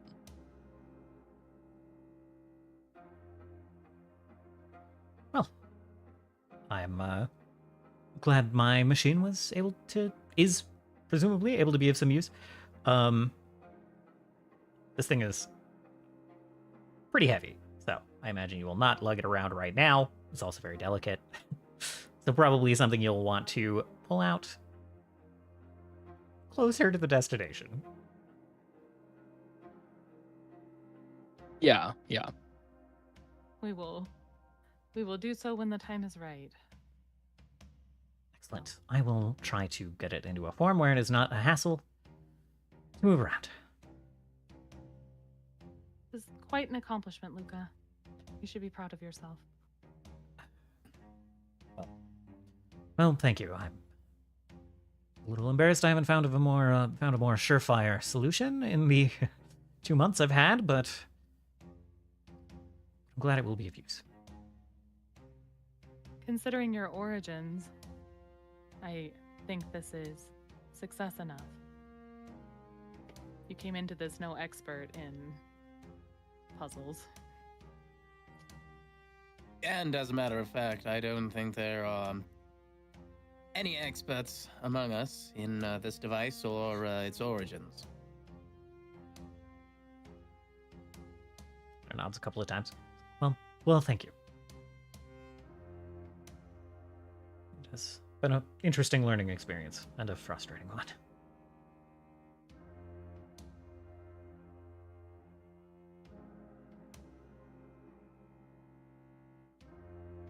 Well, no growth without a little friction. That's what the books say. Ugh, friction. You should see the piles of gears I've had to replace. Well, fortunately for both of us, all of us really, the Oradines are a new benefactor of ours. So we'll have the resources to get as many gears as you'd like, eventually. Yes, Miles has seemingly quite a few contacts for various resources, various metals. So we'll actually be getting a new shipment of a couple of alloys in very soon. Hopefully I can make Sentry's arm a little more robust. I'm sure you will. Nods. He'll start pretty much immediately working on a way to minimize this machine a little bit, this stack of gears. And a pleasure to have you in our service as well, he says, waving to the metallurgist dwarf. Yeah, he kind of pops his goggles up again and gives you like a gloved thumbs up. It's like, yes, it's good to have work again. Things were a bit quiet over an expedition's landing. Well, if you have any other contacts of any profession, we are recruiting. I got a really very focused, very wonderful pupil down in Monteclana that I wish I could reach out to, but I hear things are dicey down there. So I will put thought to it, though. You might be able to have the resources to make contact with him.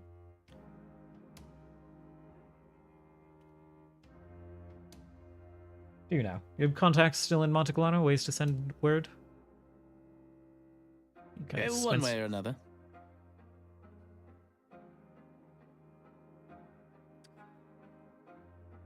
Their villages move around, but I'll write up a message. He Tercel nod. All I need is a name. Well, the name will be Turkon. And he turns and he's like starting to write a message. Very good blacksmith. Okay, said very focused. Little clumsy with the finer work, perhaps at first, but he learned well enough. I think we'll be able to help you. Wonderful. I'll have this written up in a couple of minutes. Oh, very good. I don't think she shall need that. I have business to attend to, actually. Very well. He looks confused between Terrace and Staris. Shall I dictate the message to you? Terrace looks to Staris. You know what? No, write it. Write it. I will deliver it personally. He looks confused again. Kind of nods, turns back, and starts scratching with a bit of like bit of charcoal and a little like metal charcoal holder that he has devised. Scratches away at a piece of paper, and then after a couple of minutes, he folds it up and hands it to you. Thank you. You should expect a response in due time. Very well. I will look forward to it.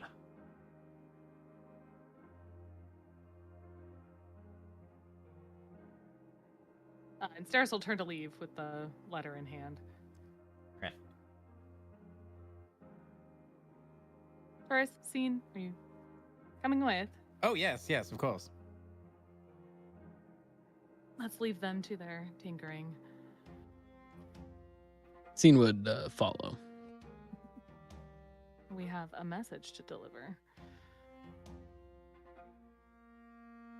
And Staris will move kind of swiftly through the tower out to the courtyard where she's very sure that's where Turkon is.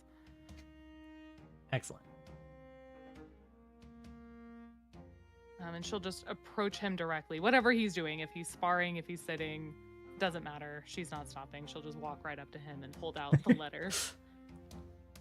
Special delivery. He is in the midst of sparring with Mud Buddy. Yes. Yeah. Mudman is. So, like, get right in between you guys. You There's almost mud get hit everywhere. by a ball of mud.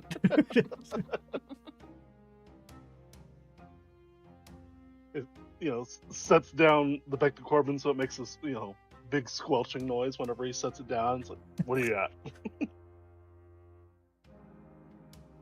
A letter for you. He takes it between like his index and thumb and just like pulls it apart so he can read it. He's Yeah. dwarf size to minotaur size. It's going to be Right. very small. As is the contents of the letter. It says, Turkon, I know you don't like reading very much. Yeah, that's an understatement. So I will keep this short. Like you, okay. It's like holding it up to his eye. The king of Sarosa and the new leadership in Monteclano is no longer to be trusted. I have smithing work that needs to be done. You should join me and follow the deliverer of this message back to this strange tower. We will make great Looks work up to the together. tower, looks down, looks up again. Okay, And it is signed. I'm here. It is signed Mar Nultra. Sorry, how do you spell his name? I gotta update my notes. It My is- background notes. Mar is his first name, and his last name is Yeah. Nultra. The dwarven smith that was your mentor.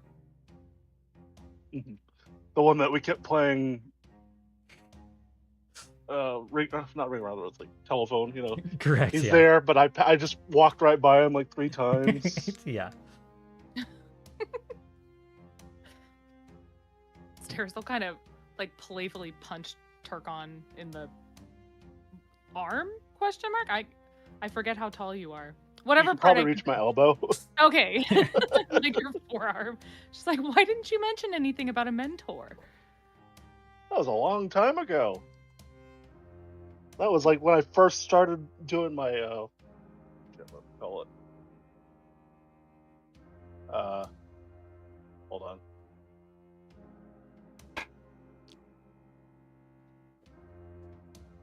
My Yavdal, and it's been decades.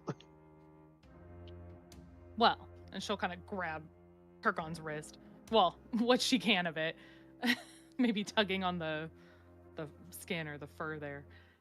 Be like, well, we're going to him now. I have to see his face when I deliver you to him.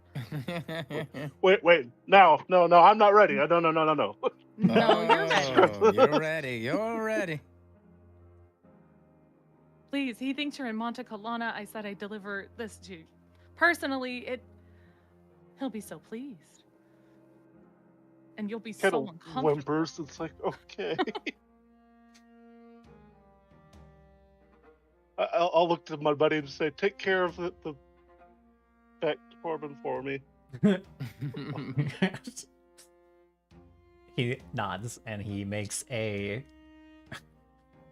makeshift like weapons case out of mud, just like brings up earth to like surround the Vector Corbin so no one can get at it. Also definitely gonna be a little bit dirty afterwards, but whatever. Yeah, it's already dirty, yeah. Been smashing mud, yeah. and I'm covered in mud. Good. I do not have prestidigitation anymore. Someone clean this Minotaur before we take him inside.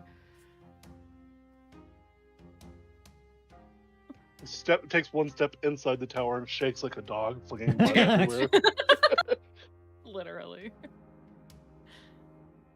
Yeah, Staris will eagerly lead you back to the workshop. Turris gets this feeling of having like too much dirt under your fingernails. Oh, the specific stones that got dirt and mud on them immediately shift to the front and toss it back out. Awesome. Probably a little shake just to make sure it's all clear. So Staris will playfully announce that she has a special delivery as she opens the door and kind of pushes Turkon through. Mark kind of like tilts his head back around the corner and then like leans his head forward a little bit and then like pops up the little goggles that he's got like over his kind of like almost beady eyes behind like a very wrinkled brow, very thick like thick eyebrows, and like just above the mustache and beard that like almost threatens to kind of puff out over his eyes a little bit from below. And he kind of he just squints toward you and like pops up the goggles and he's like, you were shockingly fast.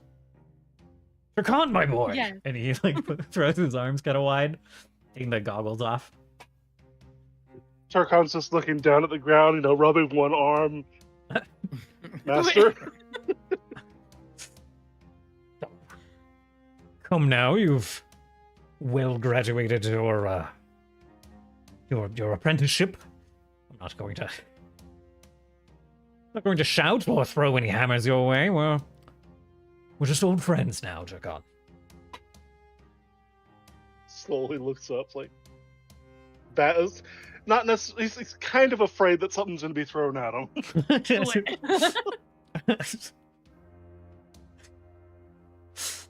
There you go. No need to be bashful. There's the eye contact I'm looking for. Well, I am sorry to have interrupted whatever you were in the middle of, but these fellows have me working my hands raw with this metal. We have much smithing to do, much to work on. Well, Sir Ultra, it's been many a year since I last picked up a hammer for smithing. In that kind of like he's like clasped his fists out to either side of him. He like had his arms out in a big gesture of surprise seeing you, and he clenched his hands, excited to start work. And in that stance, he just gives you a couple of blinks. But I try to like awkwardly return the gesture. Surely you've kept up with your metallurgy. You've not set it aside. You're so proud of what you've done. Yeah, I mean, it did help. But there have been other more pressing things of recent. As a matter of fact, Turkon here is one of the original members of Tower Ironcrad's retinue. Largely, he is the hammer of our group in terms of pressing forward and defeating this evil that we're facing. On the battlefield, that is. But it does seem his other talents are perhaps wasted. Maybe he could rekindle them.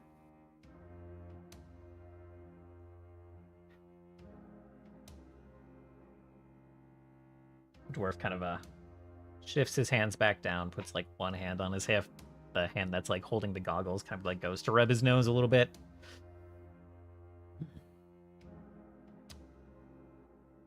Sounds like you're on an honorable path. Not the path I'd pick, though. Well,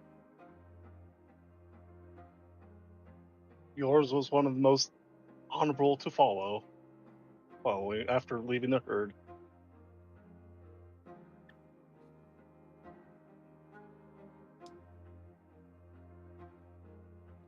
Turkon, I know you adore swinging the hammer around and using it in quite a brutish fashion. But perhaps, developing some more finer skill with it could surely benefit you. And rekindling this connection, assuredly. It's fine. Turned his back on the craft. Hands have gone soft. What? He's flustered, looking down again. Oh, Staris is delighted. She has never seen you this awkward before, ever. Well, this is somebody that he knew long before he knew you. No, exactly. That's why she's hamming it up. He's kind of quietly mumbling, "I want to help." Hope you can. You've got the stones to put some calluses back on your hands. And you know where to find me and where to pick up a hammer.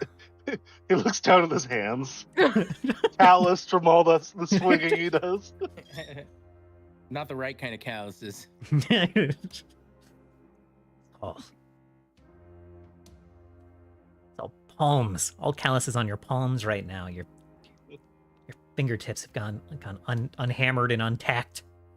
Anyway, I'll throw the goggles back on and let them like snap over his eyes. He's like, I've got work to get back to. It is good to see you, Turkon. It's good to see you too, sir. I am Sir Ultra. happy we'll be working together toward a noble goal. Even if you won't be shaping steel. Tink, tink. He like grumbles out and like shifts over to the forge and anvil, just sits down next to it. It's the only way he can actually work on them.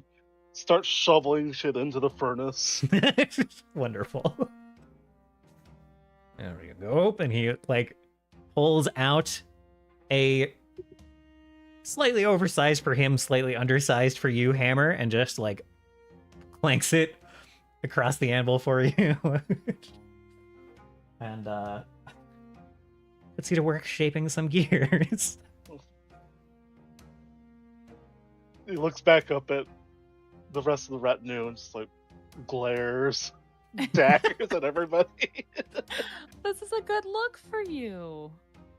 I've never Sitting seen on you the pay so much attention to detail. Sitting on the floor just banging shit out. Wonderful. Here's a look to Staris and be like, "Oh, I do so love serendipity." As do I. To find a random like free hammer and just toss it in their general direction.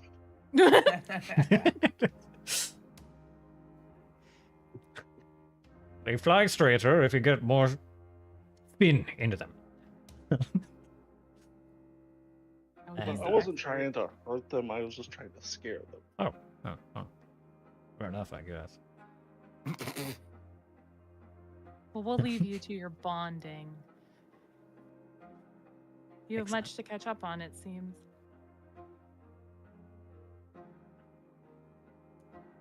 As you guys turn and leave and hear some shout of admonishment from the dwarf, despite his promise that they were just old friends now. We'll go ahead and take our break there. Alrighty. All right, catch you guys in like 5 minutes at hour 40. Good. Perfect.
am back. Welcome As back. am I. I am Yep. also back. Welcome back. Welcome back. I was Most trying of to remember the phrase misconnections. That's what I was trying Yeah. to.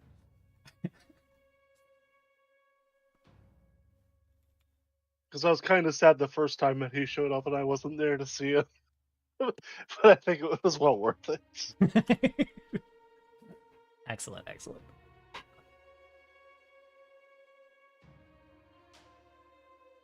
I've been thinking since then of like a way to get him back in, and going and recruiting some tinkerers and some smiths from Expeditions Landing was 100% perfect for that.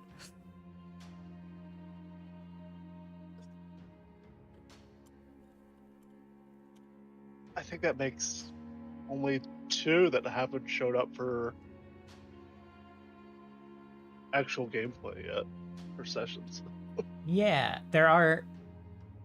Everyone has some folks who probably won't show up until we get back Yeah. into Serosa, which might be a while.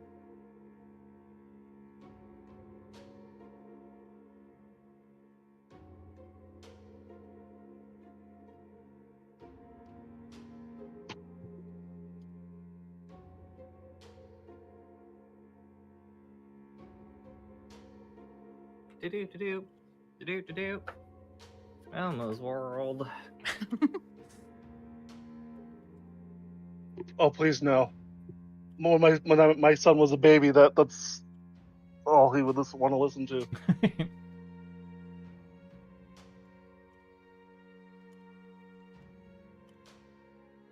Jeez, yeah, that was about 18 years ago now. So he just turned 18 a couple days ago. Holy. Wow. GG's. Did I what? Oh, I said GG's. Oh, GG, yeah. Yeah, he's been playing a lot of Tarkov recently. Oh boy. Oh boy. I didn't even buy it for him. So. Oh, he's actually in DayZ right now. Okay. I want to play more Daisy.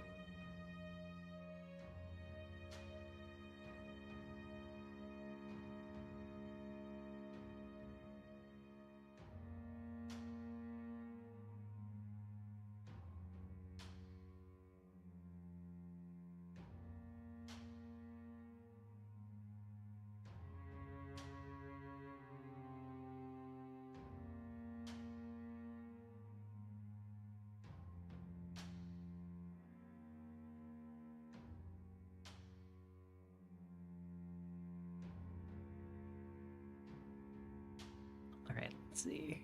And Konnor, you're around, right? Yep. Okay.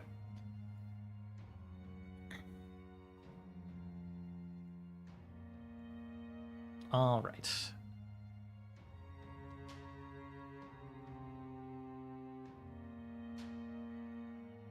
So, things at the tower are settling somewhat. Andrew eventually kind of like returns to the door after getting his own things settled. He's got a bag with some of his stuff. He's got his weapon, his shield. I assume he will be staying in the tower for now. He'll just be going to the tower. I think that's correct. All right. Yeah, that was my intent. Okay. Cool. He will get. I don't think I have a choice. You want a choice?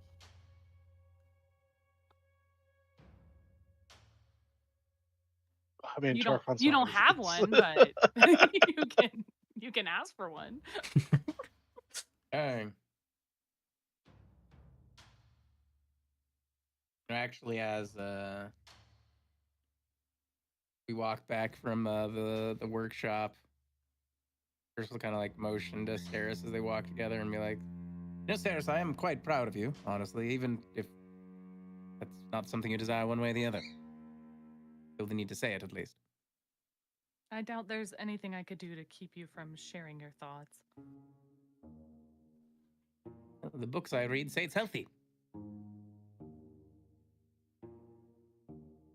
And I genuinely feel compelled to do so in the first place. So it's nice to have some backup, as it were. It is unexpected what happened, but oddly not unwelcome. If I'm honest, it still doesn't feel real. Really? Why is that?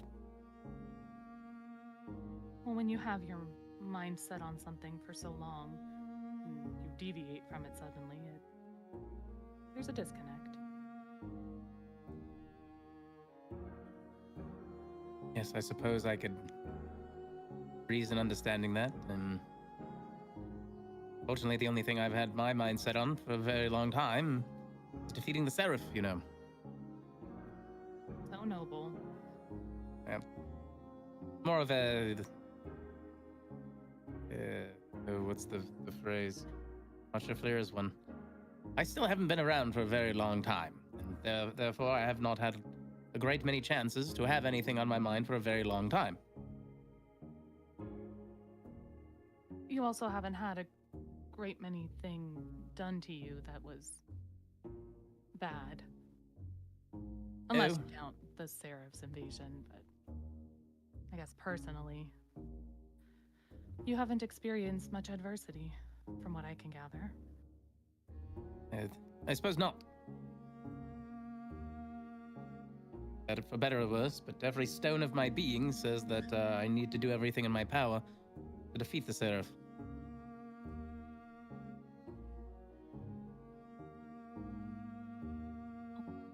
If that's the case, I'm sure it'll be achieved.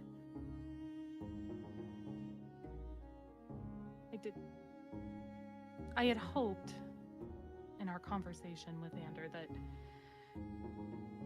he would have given me some, I don't know, definitive proof that the other men involved were irredeemable. And now I don't know. I'm confused.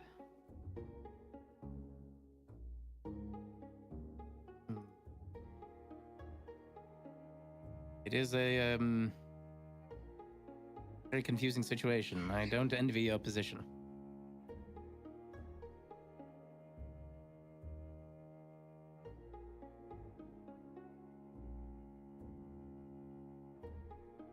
But for what it's worth, I do believe that you're doing the best you can, and the world is asking a lot of you, and many different things, either through people like myself, your party, or for the actions and consequences of those we come across. It's a lot. Thank you for saying that, Turk. Yeah, thank you.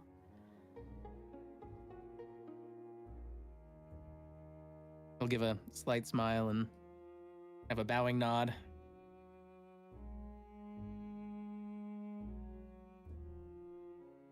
I can imagine that you will still continue to perhaps make decisions that maybe I or others don't find to be the most appropriate. I mean that as no slight. I mean to say that despite any of that, even if I voice my concern, I am always at your service in any way that you might need. As I said before, the books that I read say that the friction can be good for you. And he gives another kind of sheepish smile. I bet they say it builds character. Or something of the sort. Something like that. The decisions do remain my own, but I think it's through consulting with those around me that I can make better sense of them.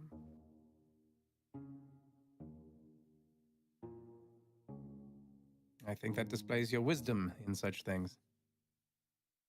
That or my distrust in my own mind.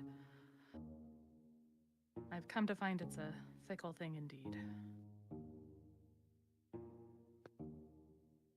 Based on my reading, doesn't seem to be an abnormal observation for mortals. Not really.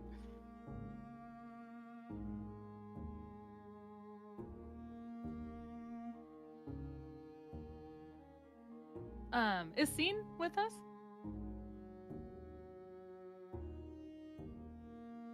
I imagine he like followed us out of the workshop and is perhaps. Yeah. Yeah, I would say scene's around, or Scene definitely came with because he wanted to see how uncomfortable Turkon would be. Yeah, it was an entertaining moment. We all had to be there. Mhm. But no, she'll turn her attention to Scene and tell him that it was very impressive what you did with the puzzle box. We're lucky to have you around for it.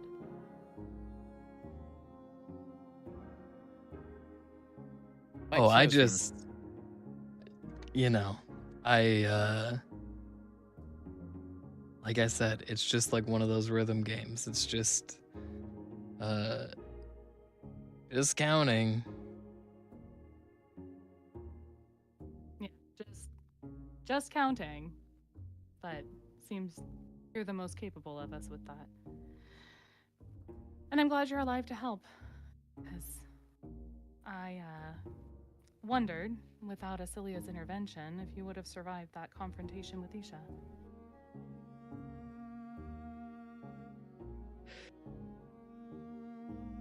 My money is probably on no, but I'm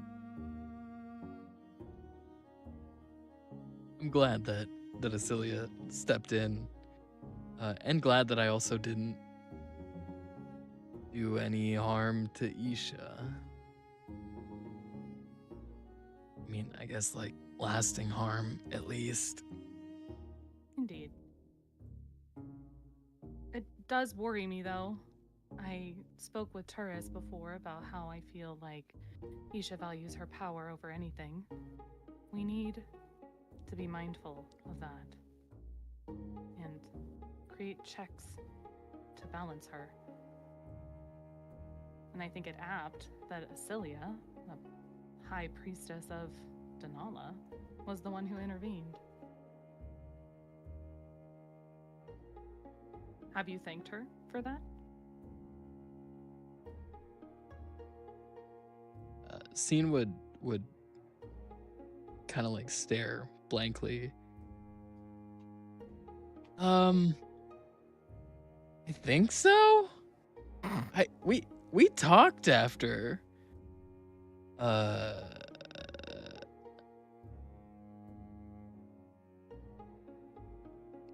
Sounds to me like you could do with another go. Yeah, you're probably right. I was still confused after we talked after that happened, so yeah, that's a good idea. And Scene will jot down on like a piece of paper. He just like pulls out of his like bag. He makes a note. Yeah, he makes a note to go talk to Acilia again and at least say thank you. Pretty sure he did, but I fully can see just skipping right over that part. I mean, my main point bringing this up, Scene, is that do not forget that I don't think Isha would hesitate to kill any of us if we got in her way. And I think you are the one with the most evidence of that being the case.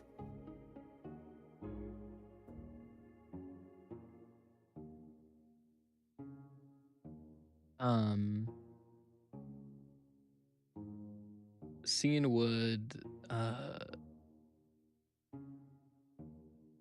kind of nod and just be like, You know, I can't say I necessarily blame Isha in the situation that we were in. Uh, if someone was trying to use my heart as a testing ground for a song that seemed to corrupt other people, I would also probably be a little mad. Um, but I see where you're coming from. I think that Isha isn't as forthcoming with any of us as I think we probably deserve. Um,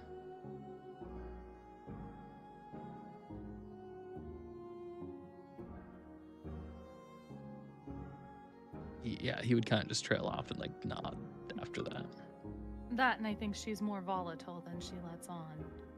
I should know. She'll kind of sheepishly smile.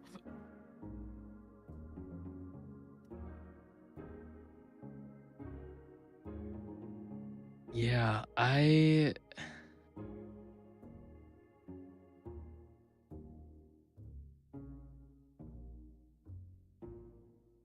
Scene would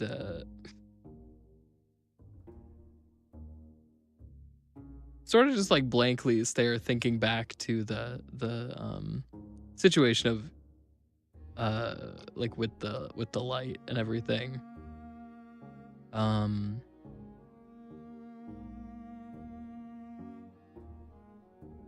I'm forgetting. Does Scene know that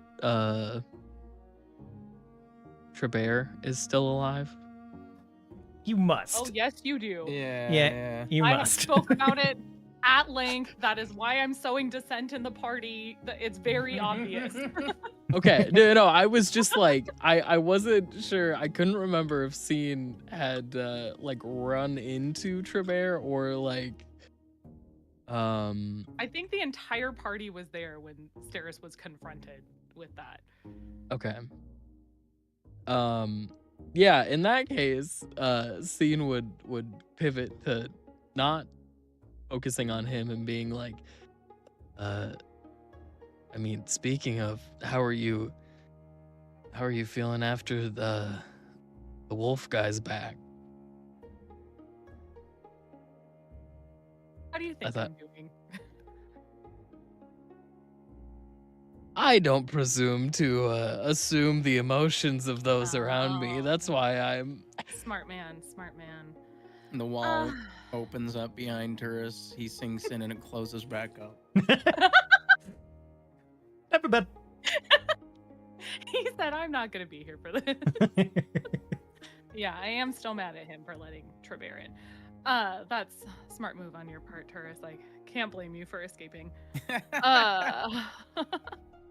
Literally, Homer Simpson nopes out of the situation. I feel like I am stuck between a rock and a hard place. Seems Isha believes that my slaying of Trabert should suffice, but my logic that he is living and breathing in front of me dictates otherwise.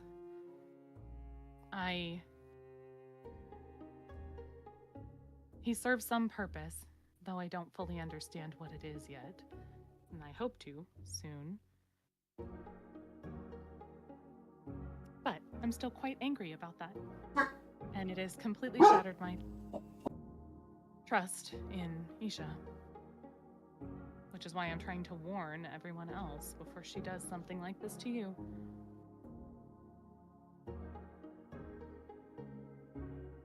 I appreciate that.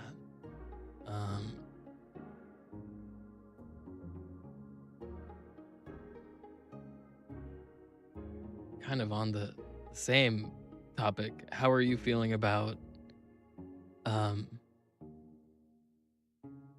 god, what was his name?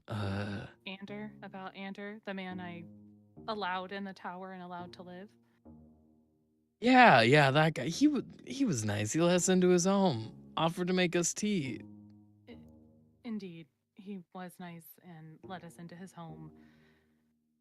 And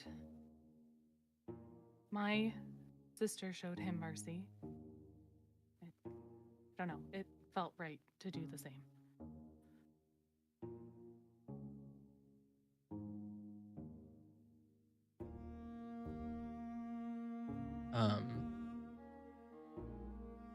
Scene would nod and smile, and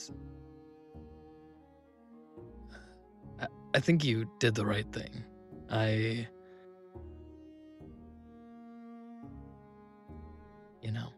can't presume to understand how it must feel to be going through what you did, but to be able to have the kindness for someone who was a part of something so terrible, I think shows how good of a person you are. Or Kindness. I perhaps didn't take his life myself, but I signed him up for a war that most certainly could. Oh. He was inactive too long. He went to the latrine.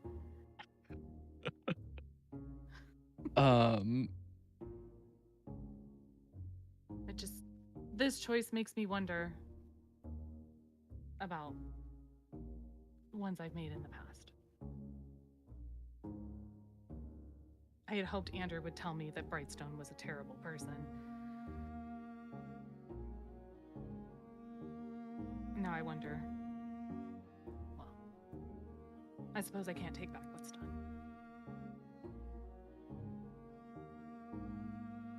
But I think you're choosing to be more open to things that may be the version of you who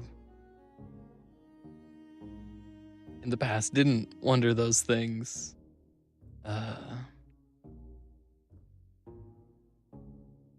Is now trying to correct, or at least not look at things in such a black or white sort of way. It was much simpler to see things that way. A part of me yearns for that simplicity.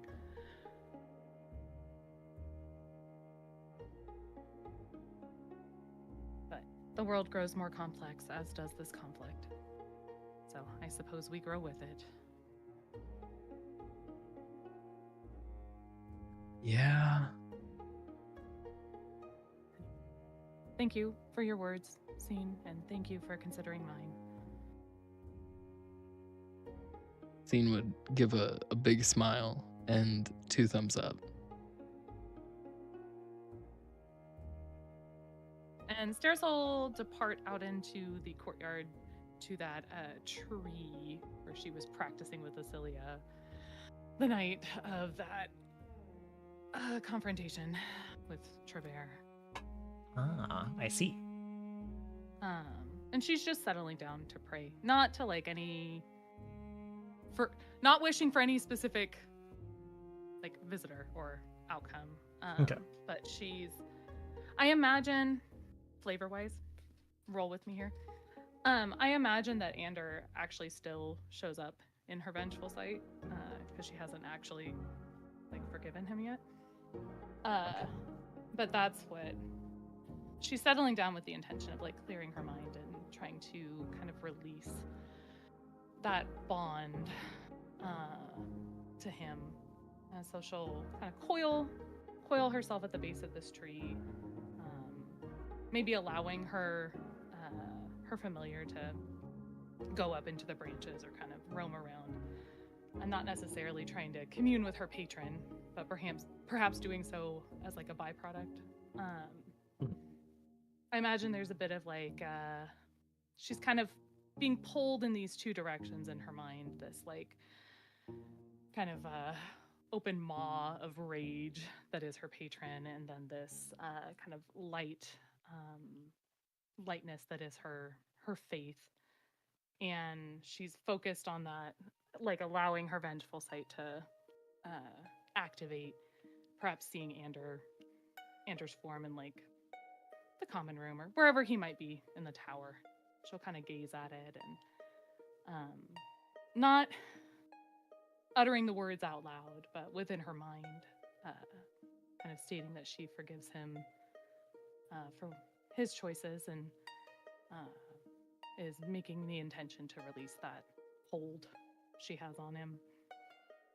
And she'd hold the gaze until she sees the like a lighted form fade, unless something prevents that. No, I think it does start to fade.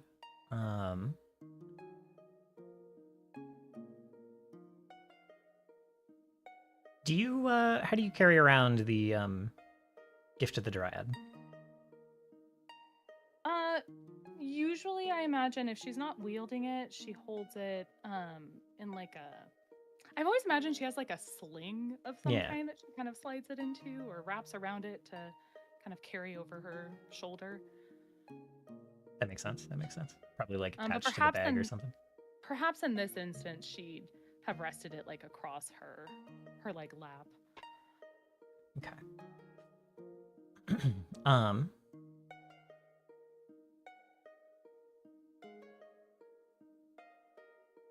think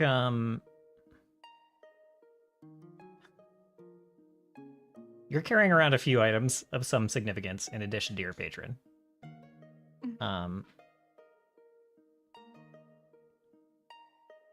Yeah, I Ayusip is there too. Like, yeah. There's so many things, yes. I think you feel like you have given Ayusip some things to think about and consider. And there's kind of like maybe a bit of a warmth from that blade as, you know,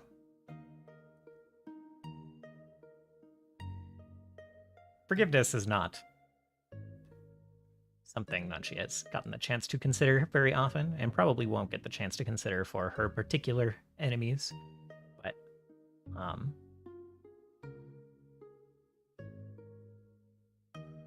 there is this kind of just soft buzzing of consideration there. The patron, I don't think has anything to say or interrupt here. There's just kind of like you get this sense of like a nod of approval of this course that you've taken, I think. And then the gift of the Dryad, there's like a almost creaking from it. And just this kind of like soft glow that pulses from like the base of it up to what you know to be Dryad fingertips of just this kind of like lime green, pale green light. And in your vision, the kind of like red orange glow around Ander is like fades and then kind of like pulses toward that light green as you awaken a bit more power in this artifact that you have. And I think you do expect like the patron to show up and say something, but instead you hear a voice that you haven't heard in a little while coming through kind of like not even a voice necessarily. This staff saw a lot of conflict and was like all of Lady Jane's companions somewhat corrupted by this war that took place between Temel and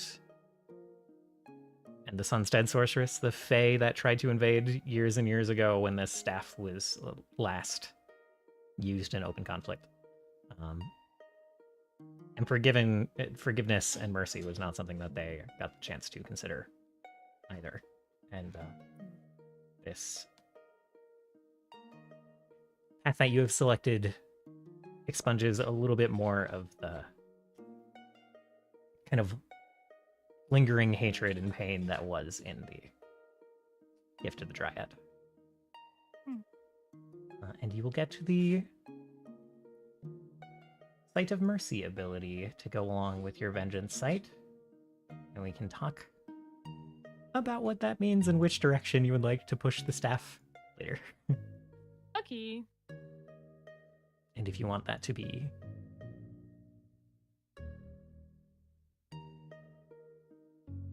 what you want mercy to mean in this context, if it is directly healing or something a little bit different to provide mercy to your allies.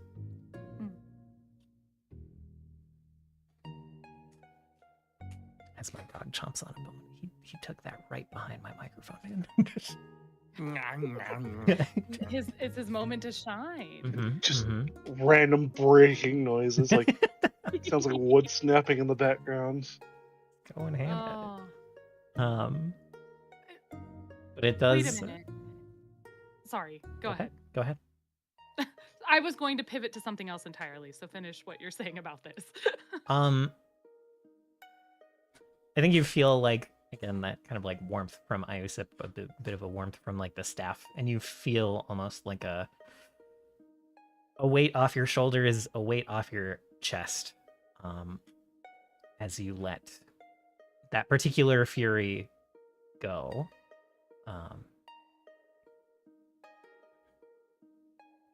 And this gift from your patron that you have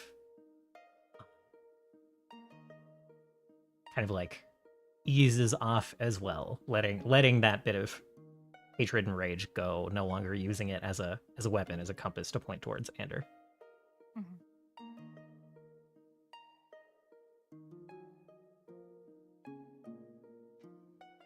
And now you may have your outburst. Thank you. Permission to have my outburst.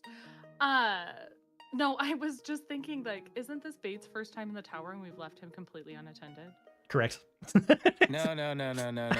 I'm always watching. I guess we haven't seen Armis. Maybe Armis is just following around this. The only way to prevent Bait from getting into trouble is simply to hold him in the air, Air jail. as to not allow his legs to be touching the floor. The only place that tourist turns off is what is it? Is I don't want to call it scrying. His observance of his own being is in private rooms. Good to know. And we didn't so like the player like table talk, like it's Mitchell's character, it's Moto's character. I'm not gonna like do a lot of extra RP to be like, oh well, why should you stay with our group? How do we know you're not a bad guy? Yada yada yada blah blah blah. I'm just like, it's easier to go with the flow and have the silly little guy hang out with us. Yeah, we just like the silly little guy. Yeah, but in RP, like, yeah, tourists would watch that guy like a hawk while he's at the tower, like just using his sentience, observance, natural ability. He certainly doesn't seem like a soldier of the void. Yep. But he is also certainly trouble. He's simply too stupid to be useful. The only thing he's good for is for beating things up. Excellent. We love a beat him up and eat him. I have zero problem with him eating as much food as he wants, though. Cool. Excellent. But yeah, with that scene concluding, Staris will make her way to her room in the tower. I assume we're sleeping here tonight. Might as well. It is good to sleep in your own beds while you can. Exactly. Meanwhile, Tarkon's just slumped over the anvil. Oh, one other point. Staris will warn Ander about Trevere. though, to her knowledge, Trebear's not currently in the tower. Got it. Yeah. Trebear, I believe, is in Temel. Yeah, that's my understanding. You were Not looking. that I'm assuming they have a bad relationship, but you know. Yeah. He'll seem confused and nod. How much do you let him know about the wolf form? I'll let him know that he will not be recognizable. Okay. And you let him know who Trebear is. Oh, yes. I'll let him know that we have a bit of an entanglement with another member of that mercenary group. The one whose name you didn't catch with the Rudelian accent. Yeah. Tell him his name and that it's the one that looks like a wolf guy. His eyes go wide when he hears the name, and you've given him a lot to think about. He's like, "We're the family," and yeah, goes into a very confused meltdown. I'm right there with you. Staris will stay with him and talk about it. Okay, all right. Excellent. Perhaps venting it a bit herself. The unbelievable nature of said situation. Yeah, I think at the end of all of that, he's like, "You thought my situation was tangled." Yeah, it feels better knowing it's not the most complicated. Certainly does. I will try to give him a wide berth until circumstances dictate otherwise. I think that would be wise. All right. And you guys can go ahead and hit your rest button. You get a full night's sleep, uninterrupted, of course.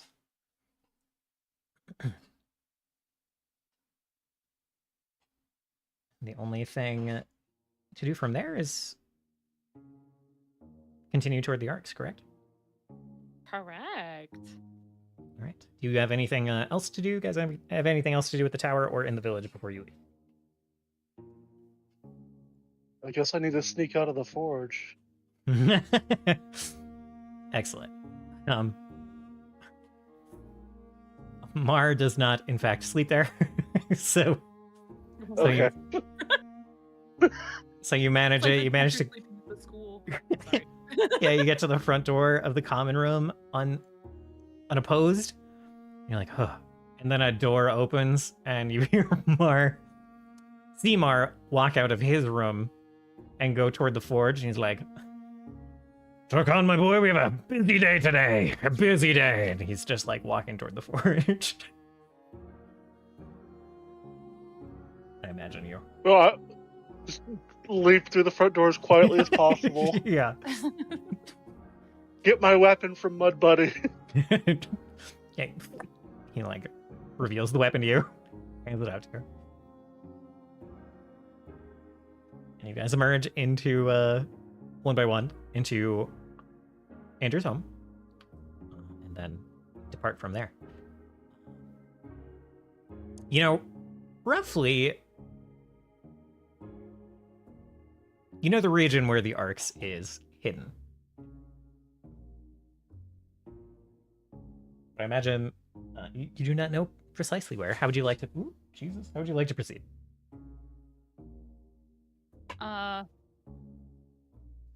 I'll commune with the amulets. Okay. I don't actually know how the amulet works, but you know, it can't hurt to like try, right? Here's open. You commune with the amulet, and the top third, the top section of it, the eye of the eagle starts to kind of like light up. Everyone else, you see Staris kind of like waver a little bit, seemingly like losing balance a little. As Staris, you are suddenly seemingly propelled upward. Your sight is, you see yourself leaving like your body behind. and you are looking down and seeing your party. Maybe like someone move to grab you as you totally like lose balance. And you feel your wings flapping. You feel the movement of a large bird as you soar up into the air and then forward along this river. At like lightning speed, you kind of get tunnel vision as you just like watch forward. And you start to approach this. You like veer away from the river and start to approach this mountain. There is a bit of a lake at the bottom of it that eventually leads into this river. There's kind of a camp that like pulls your vision downward slightly, but you are moving fast and not actually in control of your movement. But you see kind of a camp, a scattering of tents down like by that lake, down by the base of this mountain. And continue flying, getting closer to this mountain, and there is a kind of a cliff with a lone, kind of scraggly tree on it. It's not a totally isolated cliff. There are some paths leading up to it, it looks like. And you, quote unquote, you land on this branch, on a branch of this scraggly old tree, and can see kind of a gap in the rock where there is a cave downward and some writing kind of like circling the edge of the cave in some script or another. And then you kind of blink and open your eyes, and you are back in your body with the party. She'll kind of like gasp as she returns to herself. Well, that was quite effective. This way. She'll start leading the party in the direction she saw. Oh. Along the river. Yes, you do have a couple. I forget how small this map is. You have 1 day's travel. Well, 2 days travel along the river because there is no road to speak of. At least no like well-worked road heading along this river. So you have 2 days of travel to get to that mountain that you saw. And those days are peaceful, other than the lullaby of moonflowers impacting the ground miles away from you during the night as the moon is soaring overhead. But that is kind of the only thing that interrupts you. You do not get ambushed by anything that first night. The second night, you continue toward the mountain. Follow the river toward that lake.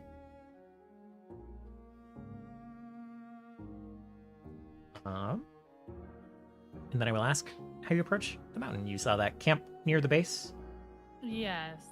I will have warned the party. She would have recounted the entire experience to everybody throughout our 2 days of traveling. I'm warned about the camp. Couldn't get any like identifying information through that experience with the amulet, but perhaps we can attempt to approach quietly and scope it out before proceeding. It seems like a wise decision, yes. All right. So it is getting toward evening by the time you start to approach the camp. Come around the lake and you start to see the tents. It sounds like you guys are not trying to get too close before you scout it out a little bit. Correct. Okay. The other thing is, during one of the days of travel, Sarah's would have activated her vengeful sight again to test it out. Okay. Testing it out against Andrew is difficult, as there are 1.5 other targets between you and there, so you see down, like you kind of like turn back the way you've come, and down in elevation a little bit, southeast of you, in the, like you just get this instinct, knowing the direction and distance. You see kind of depending on when you look, you see either Isha or Trebert back toward. I think Trebert's on this side of the gate.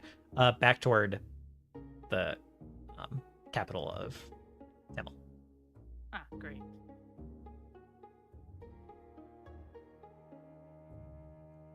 Perfect. That's what she was expecting, but Okay. my compulsive girl can't help but check. Fair.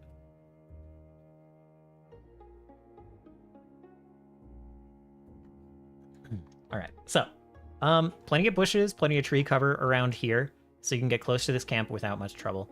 There's maybe 15 tents or so in this camp. You see like 3 people milling around.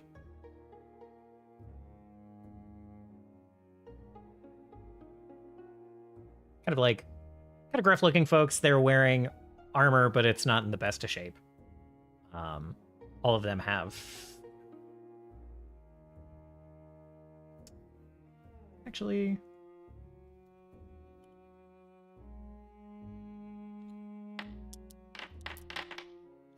I lied. None of them have weapons on them. They're all like milling around in their armor. They're like leather armor plates are like loosened a little bit like slack. They are not whoever they are not highly alert.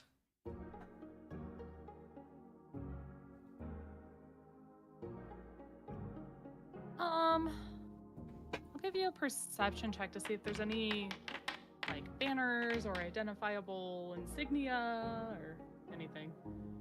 I will give Staris my spyglass. Okay, that helps significantly. There's not like heraldry around anywhere. You look around a little bit for some like identifying information. And finally, after a couple of minutes, you see that one of them has like a pin, like a badge. Kind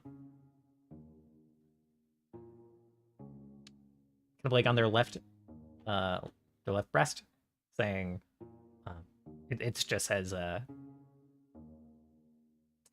see, A and A.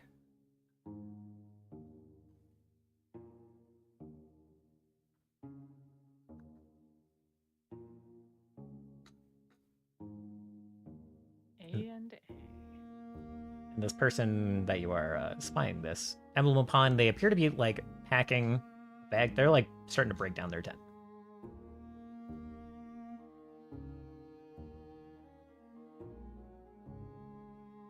just them? Yeah, you guys are keeping your distance a little bit, but there seems to be a bit of a disagreement going on. One of them like sees this guy is breaking down his tent. This woman walks over, and you hear that she is yelling. I don't know that her words are very intelligible from this distance. She's like pointing at him, pointing at the tent, and like points up to the mountain. Lots of hand motions going on. Lots of yelling. He yells back a little bit. And then eventually at the end of the conversation, like waves her off, like big hand gesture, just like throws his hand up into the air and turns and starts like continuing to take apart his tent. Trouble in paradise. As much as I'm eager to find out the nature of the disagreement, I worry about alerting anyone that we know how to access what's here.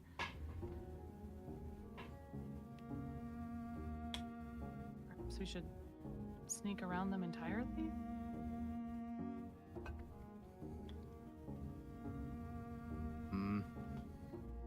But what's the harm? Them following in after us? Certainly we don't. Well, I guess I'm assuming. Assuming we don't want them following us. And we're sure that they're not like guarding this place or anything, right? Like they just happen to be here. Doesn't guarding is not what their body language or readiness suggests. They're just campers, huh? Yeah. Well, you're pretty good at talking us out of situations, Staris. Maybe we can get involved in the drama after all. From what I recall, my vision with the amulet, there's still a ways past them to the cave we're looking for.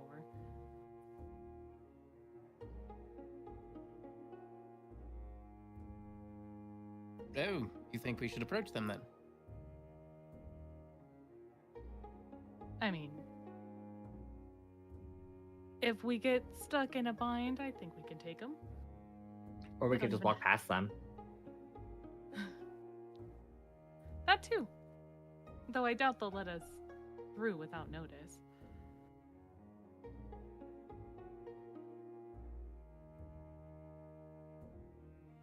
We can act like they're not there. Oh, and if we ignore them, they'll ignore us. Brilliant idea, Bait.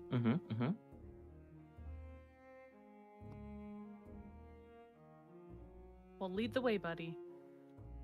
This camp is situated at kind of the gentlest slope up this mountain. Which doesn't mean there aren't ways to go around and avoid their notice. But they are camped at the easiest way up the mountain.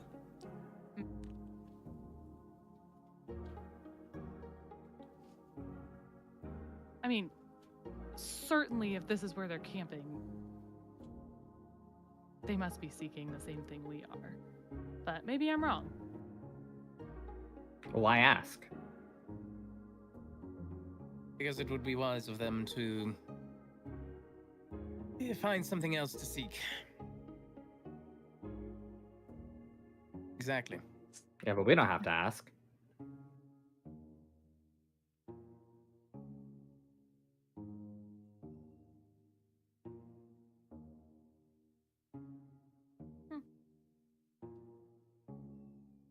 Okay, so we try strolling right past them and see what happens.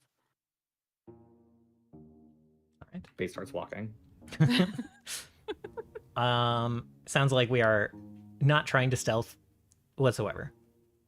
Yeah, now we're not trying to stealth. They don't. I mean, like we try to check them out. They don't look super armed or anything. They have armaments, but they're not armed. They don't look like they're any of the Void's Goonies, right? I don't know anything about A&A, so perhaps I can roll something first. Yeah, you know what? If you'd I'd like. like to try to check that out too.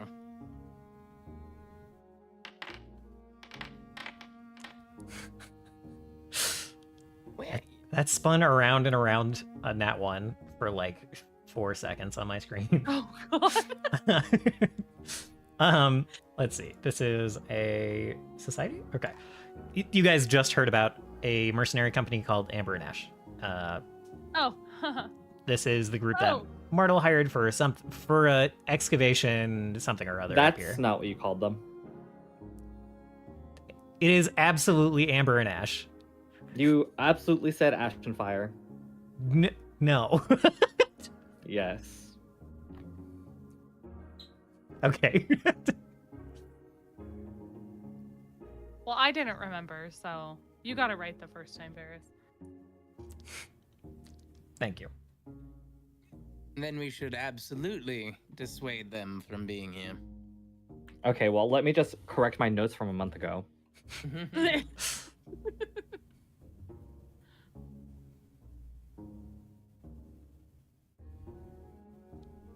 Dissuade them from being here. You mean run them out of here?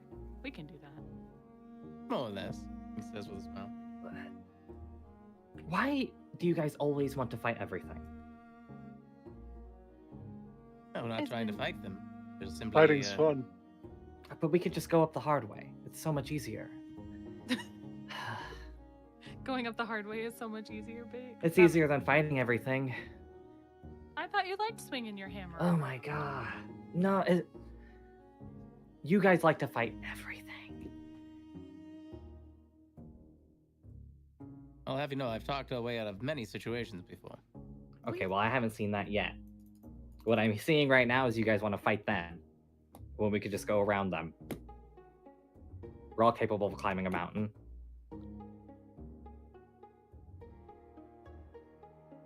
And they're way down here. Curse will shrug. I don't mind going around. I just don't want them following after us eventually. And you don't think that they'll just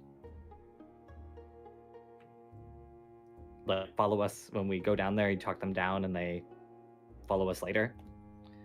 Why even tell them we're there? Well, it's... From my perspective, it's either we tell them to leave now, or if they run into us later, we tell them to leave then.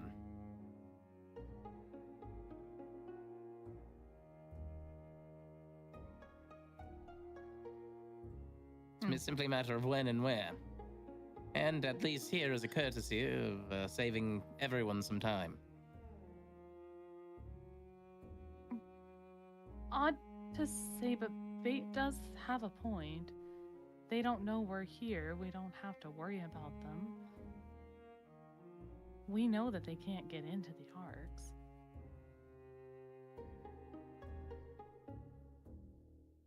Ursel shrug.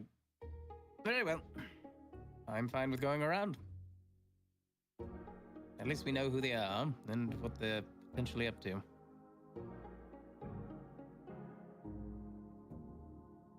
So, Ursel will use a little spyglass to try to ascertain a secondary route around them. Okay. All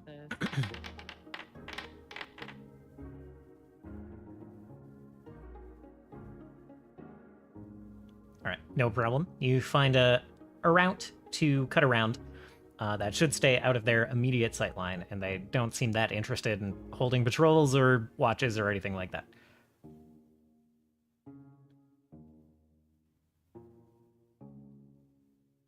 They're so quirky. I'm gonna miss out on whatever quirkiness is happening there. I'm so sad. As you're looking around with the spyglass, you see two bedrolls,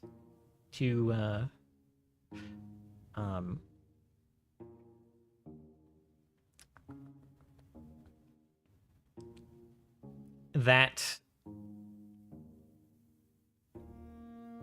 seem to have just kind of like off to the edge of their camp, near the trail going up the mountain, that have people. Go ahead and roll me a perception check.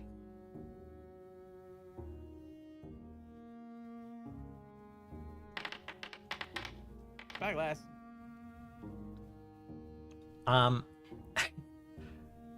Two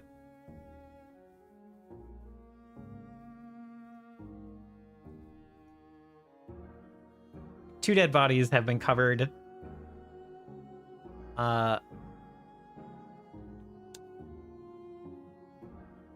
laying on bedrolls with the blankets kind of like sewn over them to keep them covered and secured along the path going down the mountain / up the mountain. Like along their path or along Yeah, like the path yeah. that we're... Along their path that they've started to kind of like cut going up toward the mountain from their camp. I will point that out to the party.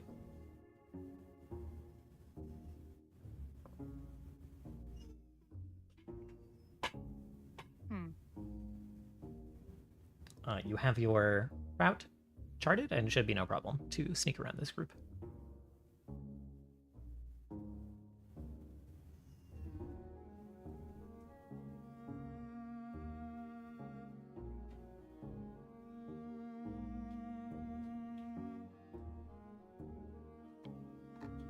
And I assume that is the route you take. Yeah, unless that information makes anyone feel any differently, then we'll keep going that way. All right. Staris will make a comment that it's unfortunate they're so well covered. We can't Be nice to know how they died. But we know this group to be a band of mercenaries, so I guess it's not a far leap to assume they killed them.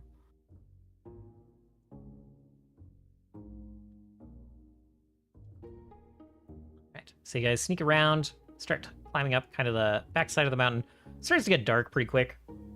So if I could just have one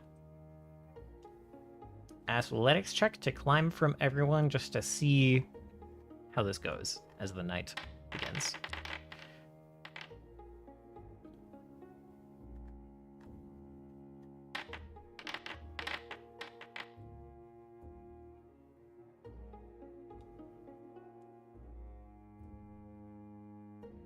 I have a question. How long are we going to be climbing for, actually?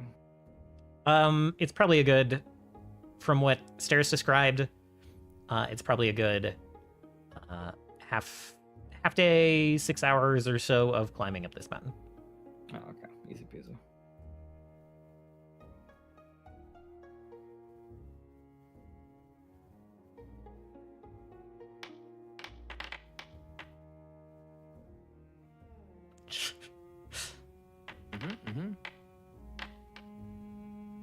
I can. How does Sir. the floating ball have a tough time? Yeah, I'm really struggling. I was trying to see if there's anything I could do. I remember having a character untrained in athletics. So It was a bad time. what you can do is you can roll using my modifier by following me or Turkon. Okay. I'll follow one of you then.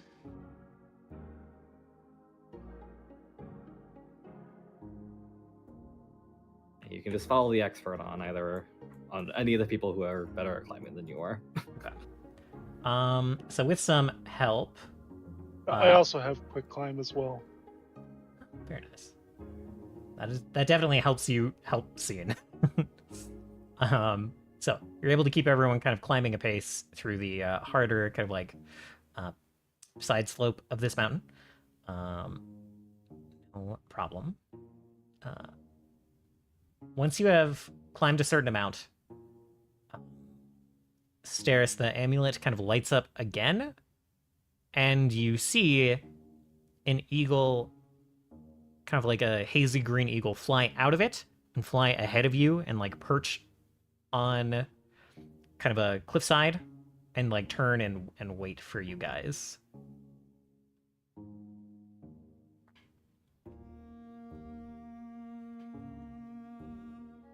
I'm assuming only the person with the amulet can see the eagle. Everyone else In case I'll voice it. Okay. everyone else kind of sees a bit of a shimmer from the amulet and a small flash of light, but it is the actual eagle is only visible to the wearer. Okay. Yeah, Staris will point it out and direct us to move towards it. Okay.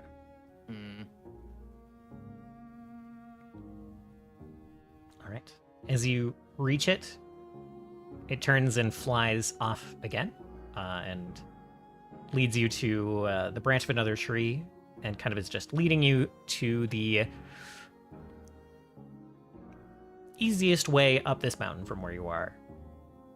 Kind of a deceptively easy way. You would not have found this path very easily yourself, and clearly the mercenary company did not.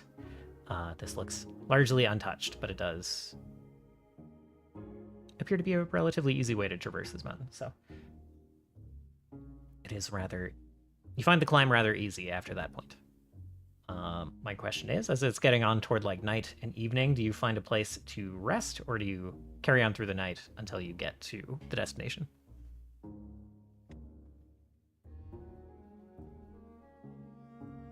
I mean, I know us to be seeking a cave. Yes. I think Staris would suggest that we get to the cave and then rest. I would be fine with that. Very well. All right. A couple hours of still reasonably hard work making this climb, but eventually you do find your way up to that cliff. You follow this last trail around kind of the edge of the mountain, and then you see that cliff that you saw and the eagle waiting upon that scraggly, very like swept tree that is growing on this cliffside. And you come around the corner and you see the entrance to this cave.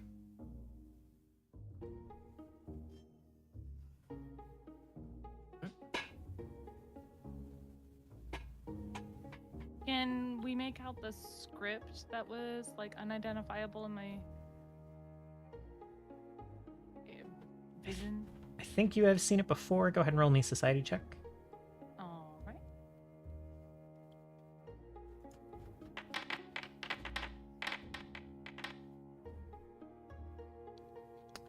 It is utopian. All right. Does anyone speak utopian here? I do. You do? First, and I picked it up at the last level. Yeah. Yep. Very well. Very well. Yeah. In that case, it says,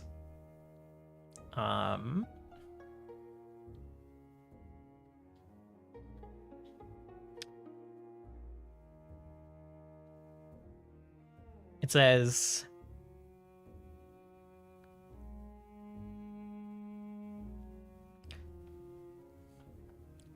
those without the forest protection should turn back, should not proceed. The spirits inside have seen wars and aeons unheard of in today's world. A time before peace and civilization.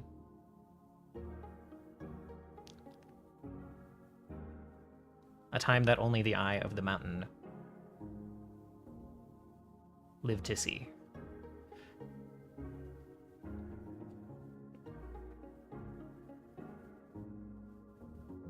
Can I get that in text form? You just made that up, didn't you? I can type it out. I'm more confident this won't be used for a puzzle later. It is just a warning, effectively saying. Basically, it seems to be saying the spirits inside are angry and dangerous, and if you come without the blessing of the four, you will be putting yourself in danger. That makes sense. I'll at least jot that down.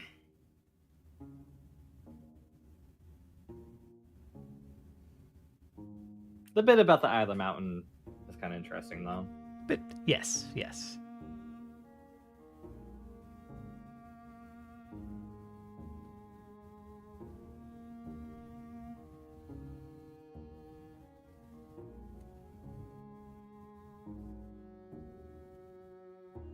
And I guess with that note, you do catch a bit of a whiff of, like, iron from just inside, from inside the cave a little bit.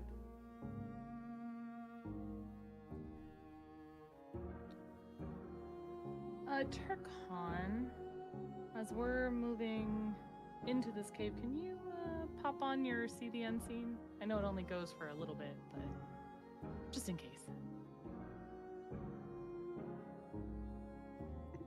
Yeah, sure. Let me remember which item it was. Oh, it's just my Aeon's done. Okay. For 6 seconds, I get See the Unseen. For 6 seconds? That's so funny. Yep.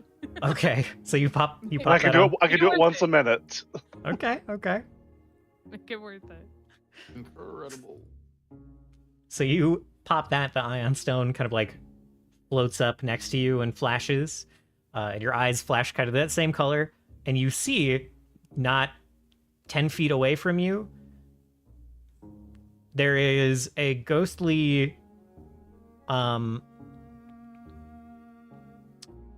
of a tall, thin, ghostly man, very, very square jaw, kind of like looking down and off to the side somewhat, just like hands by their sides, just like staring kind of like downward around the corner. I'm gonna wave to him. He does not respond. I'll tell the group there's a man there, and I can't see him anymore because it's been more than 6 seconds. Yeah, the vision fades a moment later. Are you able to? When can you use it again? In a minute. Oh, this is going to be taxing, isn't it? Well, you don't have the patience for a minute. No. Well, I'm foreseeing several minutes ahead of time is all. Mm. Do you want to go cut some rocks and drop them on those people? Oh, I was Oh. thinking if we're going to rest here before going in, I was thinking of sealing off the cave entrance. Wait, aren't you the one that said that you didn't want to inflict violence upon those people? I said I didn't want to fight them. Dropping rocks on them is not fighting them. Curse will roll his eyes. I suppose so. Make it look like a natural landslide.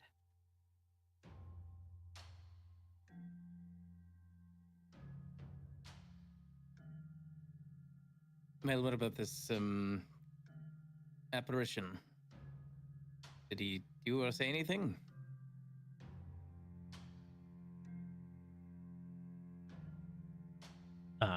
Dragon, he did not. Simply stared at a point, Whoops. sort of around the corner.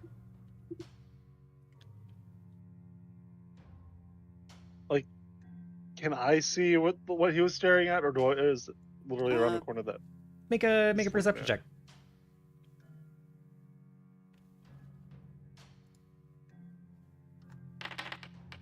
Are you guys afraid of ghosts? What's happening? Simply an abundance of caution. You do not We've fought ghosts before. see what this ghost was staring at. It's just a little too far around the corner.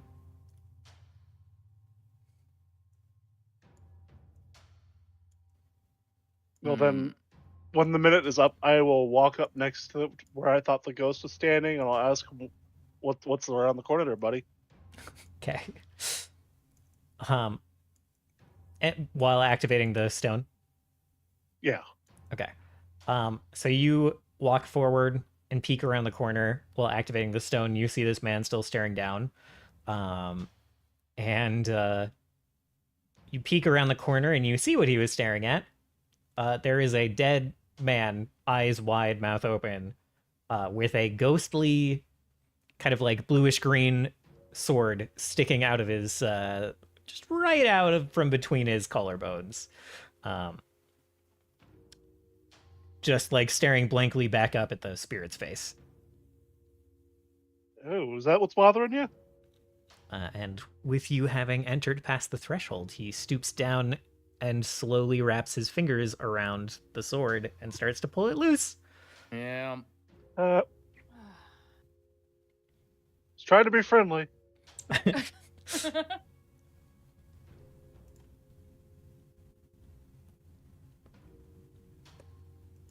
What do you? Step back a step, trying to get it past the back away from the threshold. All right. As you start to step back, he like grabs his sword and he like holds it up. Starts to lower it as you back away. Kind of like slowly sheaths it as your vision fades, as the ion stone's effect fades. Hmm.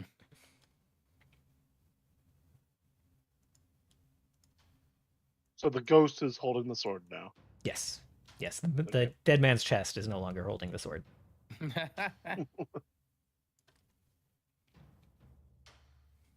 Well, we got a ghost with a magic sword. What do you guys want to do?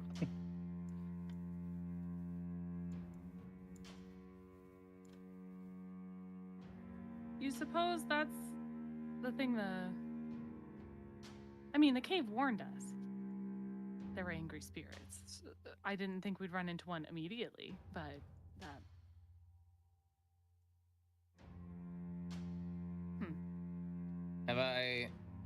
I'm gonna pull out my Ascendance of the Book Okay.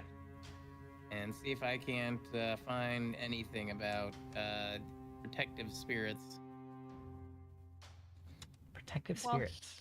While he's reading, Staris will send up a prayer to the four.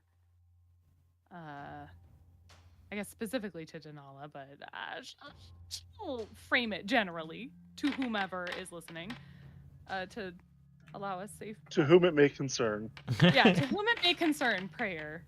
Okay. Prayer. I mean, we're almost done with the session. I'm gonna re-roll that with my hero. Okay. I take it back. I'm not gonna re-roll that with my hero. He said, actually, never mind. Why wouldn't a spirit be like a person? You can just probably talk your way through. It's fine. Staris, you go to send a prayer to Denala.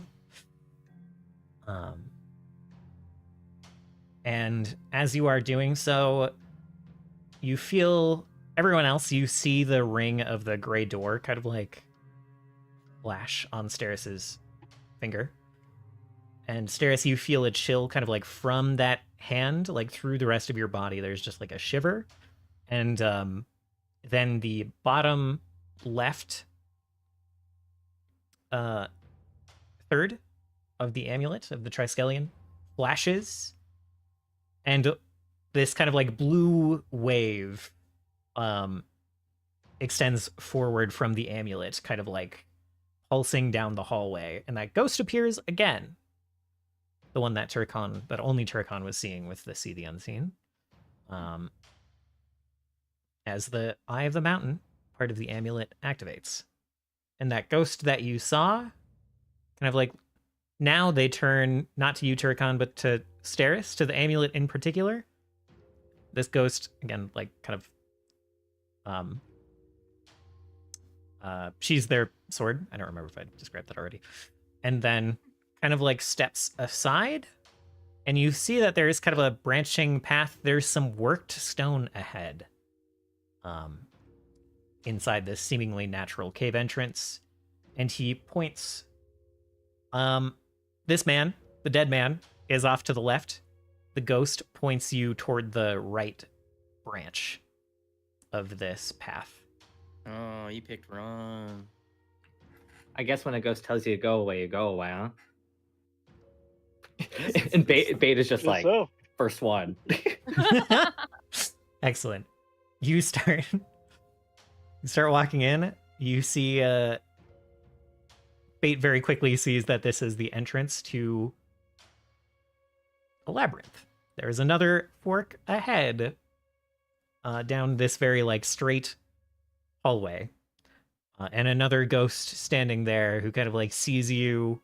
Again, this kind of like blue light kind of reverberating through the hallway, and he points down one of the branches up ahead.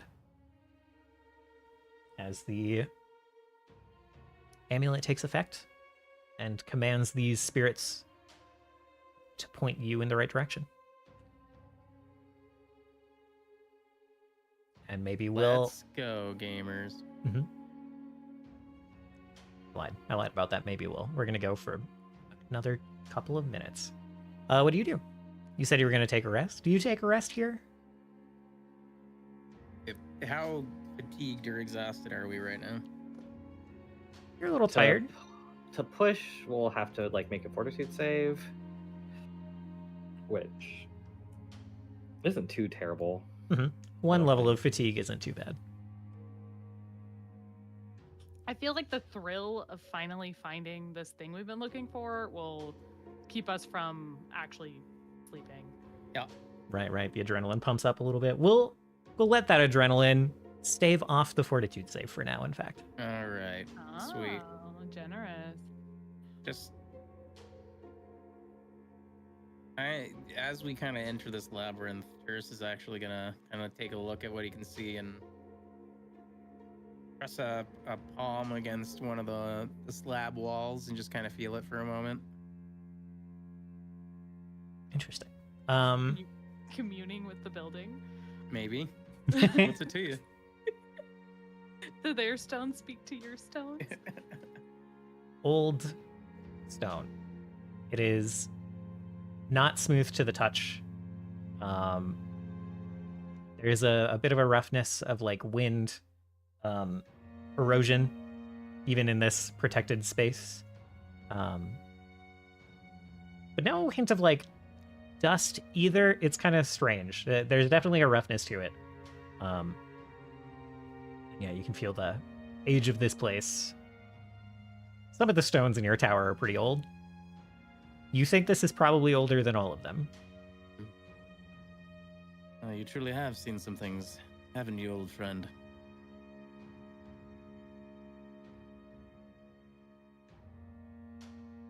There is no response but a chill breeze through this hallway.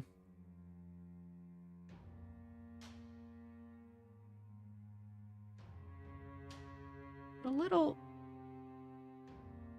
Not from this stone, but you feel like just a little zap, like almost a little bit of static electricity somewhere coming from somewhere much further below.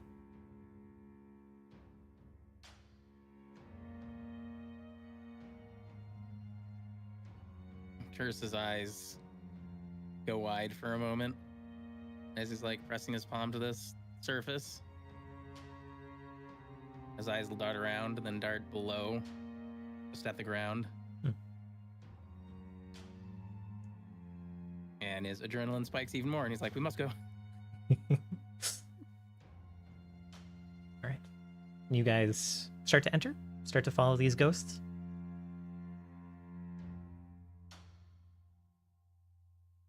They point you through the winding hallways here. There's a bit of a slant to this place. It's like kind of steadily slanting downward. The footing isn't like totally even in here. And sometimes these ghosts are pointing you to like double back, go back upward, and kind of like meander around. It would be, for certain, an endeavor to get through this place without such guidance.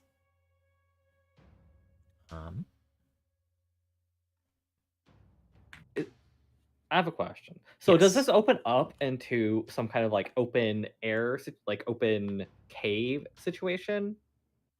There, in places, the wall is of a consistent height, seemingly. And there are places where the roof goes like a little bit higher, and there's a bit of a gap between the walls are about 8 feet tall, no matter what. And always at least 10 feet wide. And very consistently so. It's never like 12 feet wide. It's like 10 feet wide or like 20 feet wide. Not narrow. So it's not exactly open air, but there is sometimes a gap between the walls and the ceiling.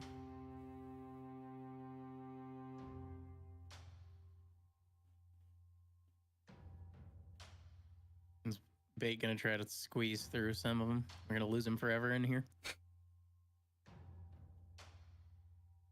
No. I might be stupid, but I'm not so stupid I can't follow instructions.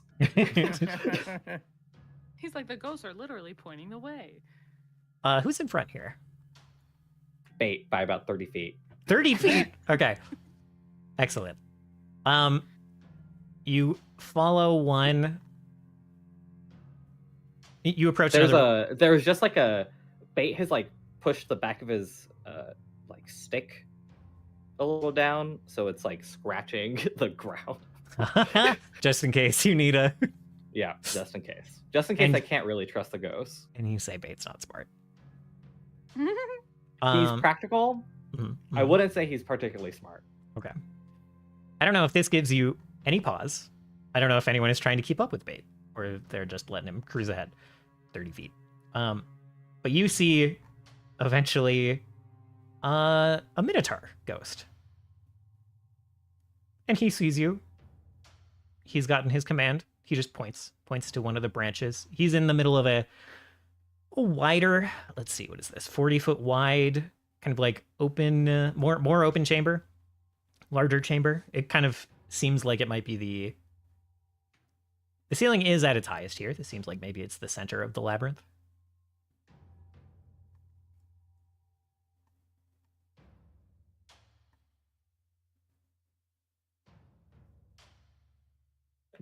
Bait is like yelling, should we be going to the middle?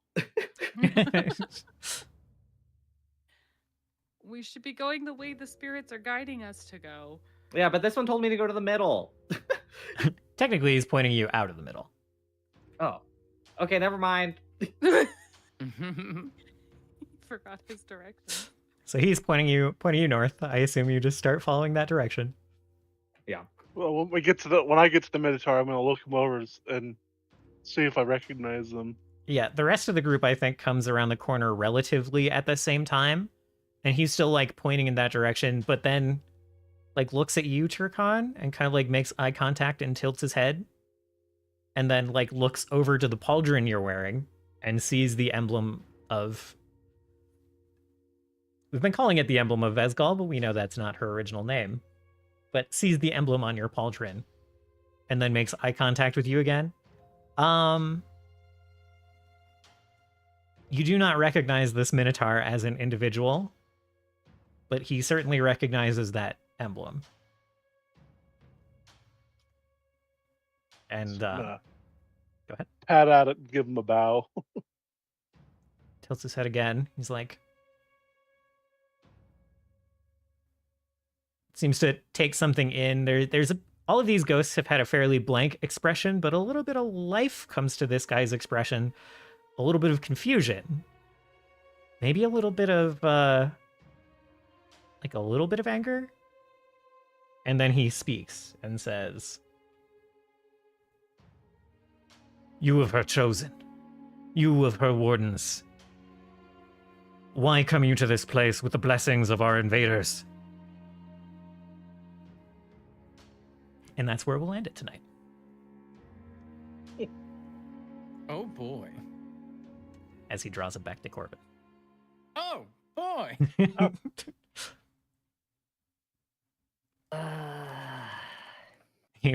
You hear this echo over the wall here, just behind you.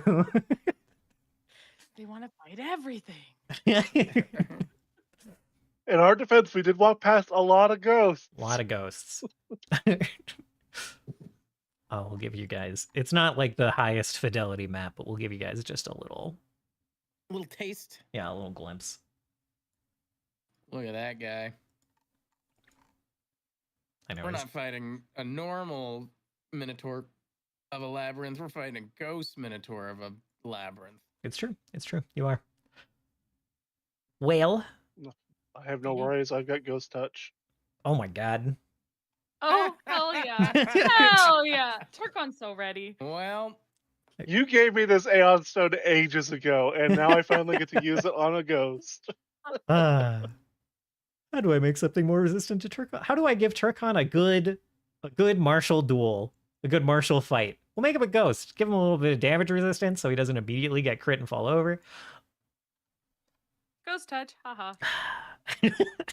None of us will even need to fight. It'll just be Turkon v this guy.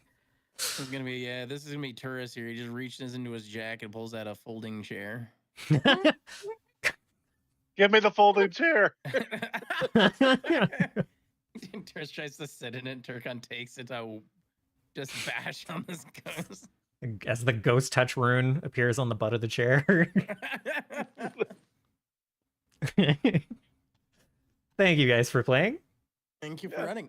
I'm Yeah, glad, thank you. glad we got to the third old wound in the stream's title. I'm excited. I'm excited for this whole area. So Me Pitch. 5. I am always excited for Pathfinder. Yeah. wonderful. I will see you guys for this next week. I'm gonna go ahead and stream real quick, and I'll be back if anyone has any questions or anything. Alrighty. All right. Thank you guys for hanging out. That was a lovely stream. I had a good time. I will catch you all again later. I know my schedule is a little off this week. It's going to be a little off next week. I'm probably going to stream on Monday and Tuesday and skip Sunday. And then Wednesday will be Pathfinder. So we're gonna try to do music on Monday. We'll do GM prep on Tuesday, and that'll be the plan. I don't think that I have anyone to raid at the moment. Let's see. Well, lunch was on earlier. Let me just see. Let me just check. Just have a gander. I think he might be done. He has wrapped up. He has wrapped up. All right. We'll end it there. We'll end it there. Thank you guys again for hanging out. I hope you have a wonderful night and a wonderful end of your week. And I'll see you all again real soon. Goodbye.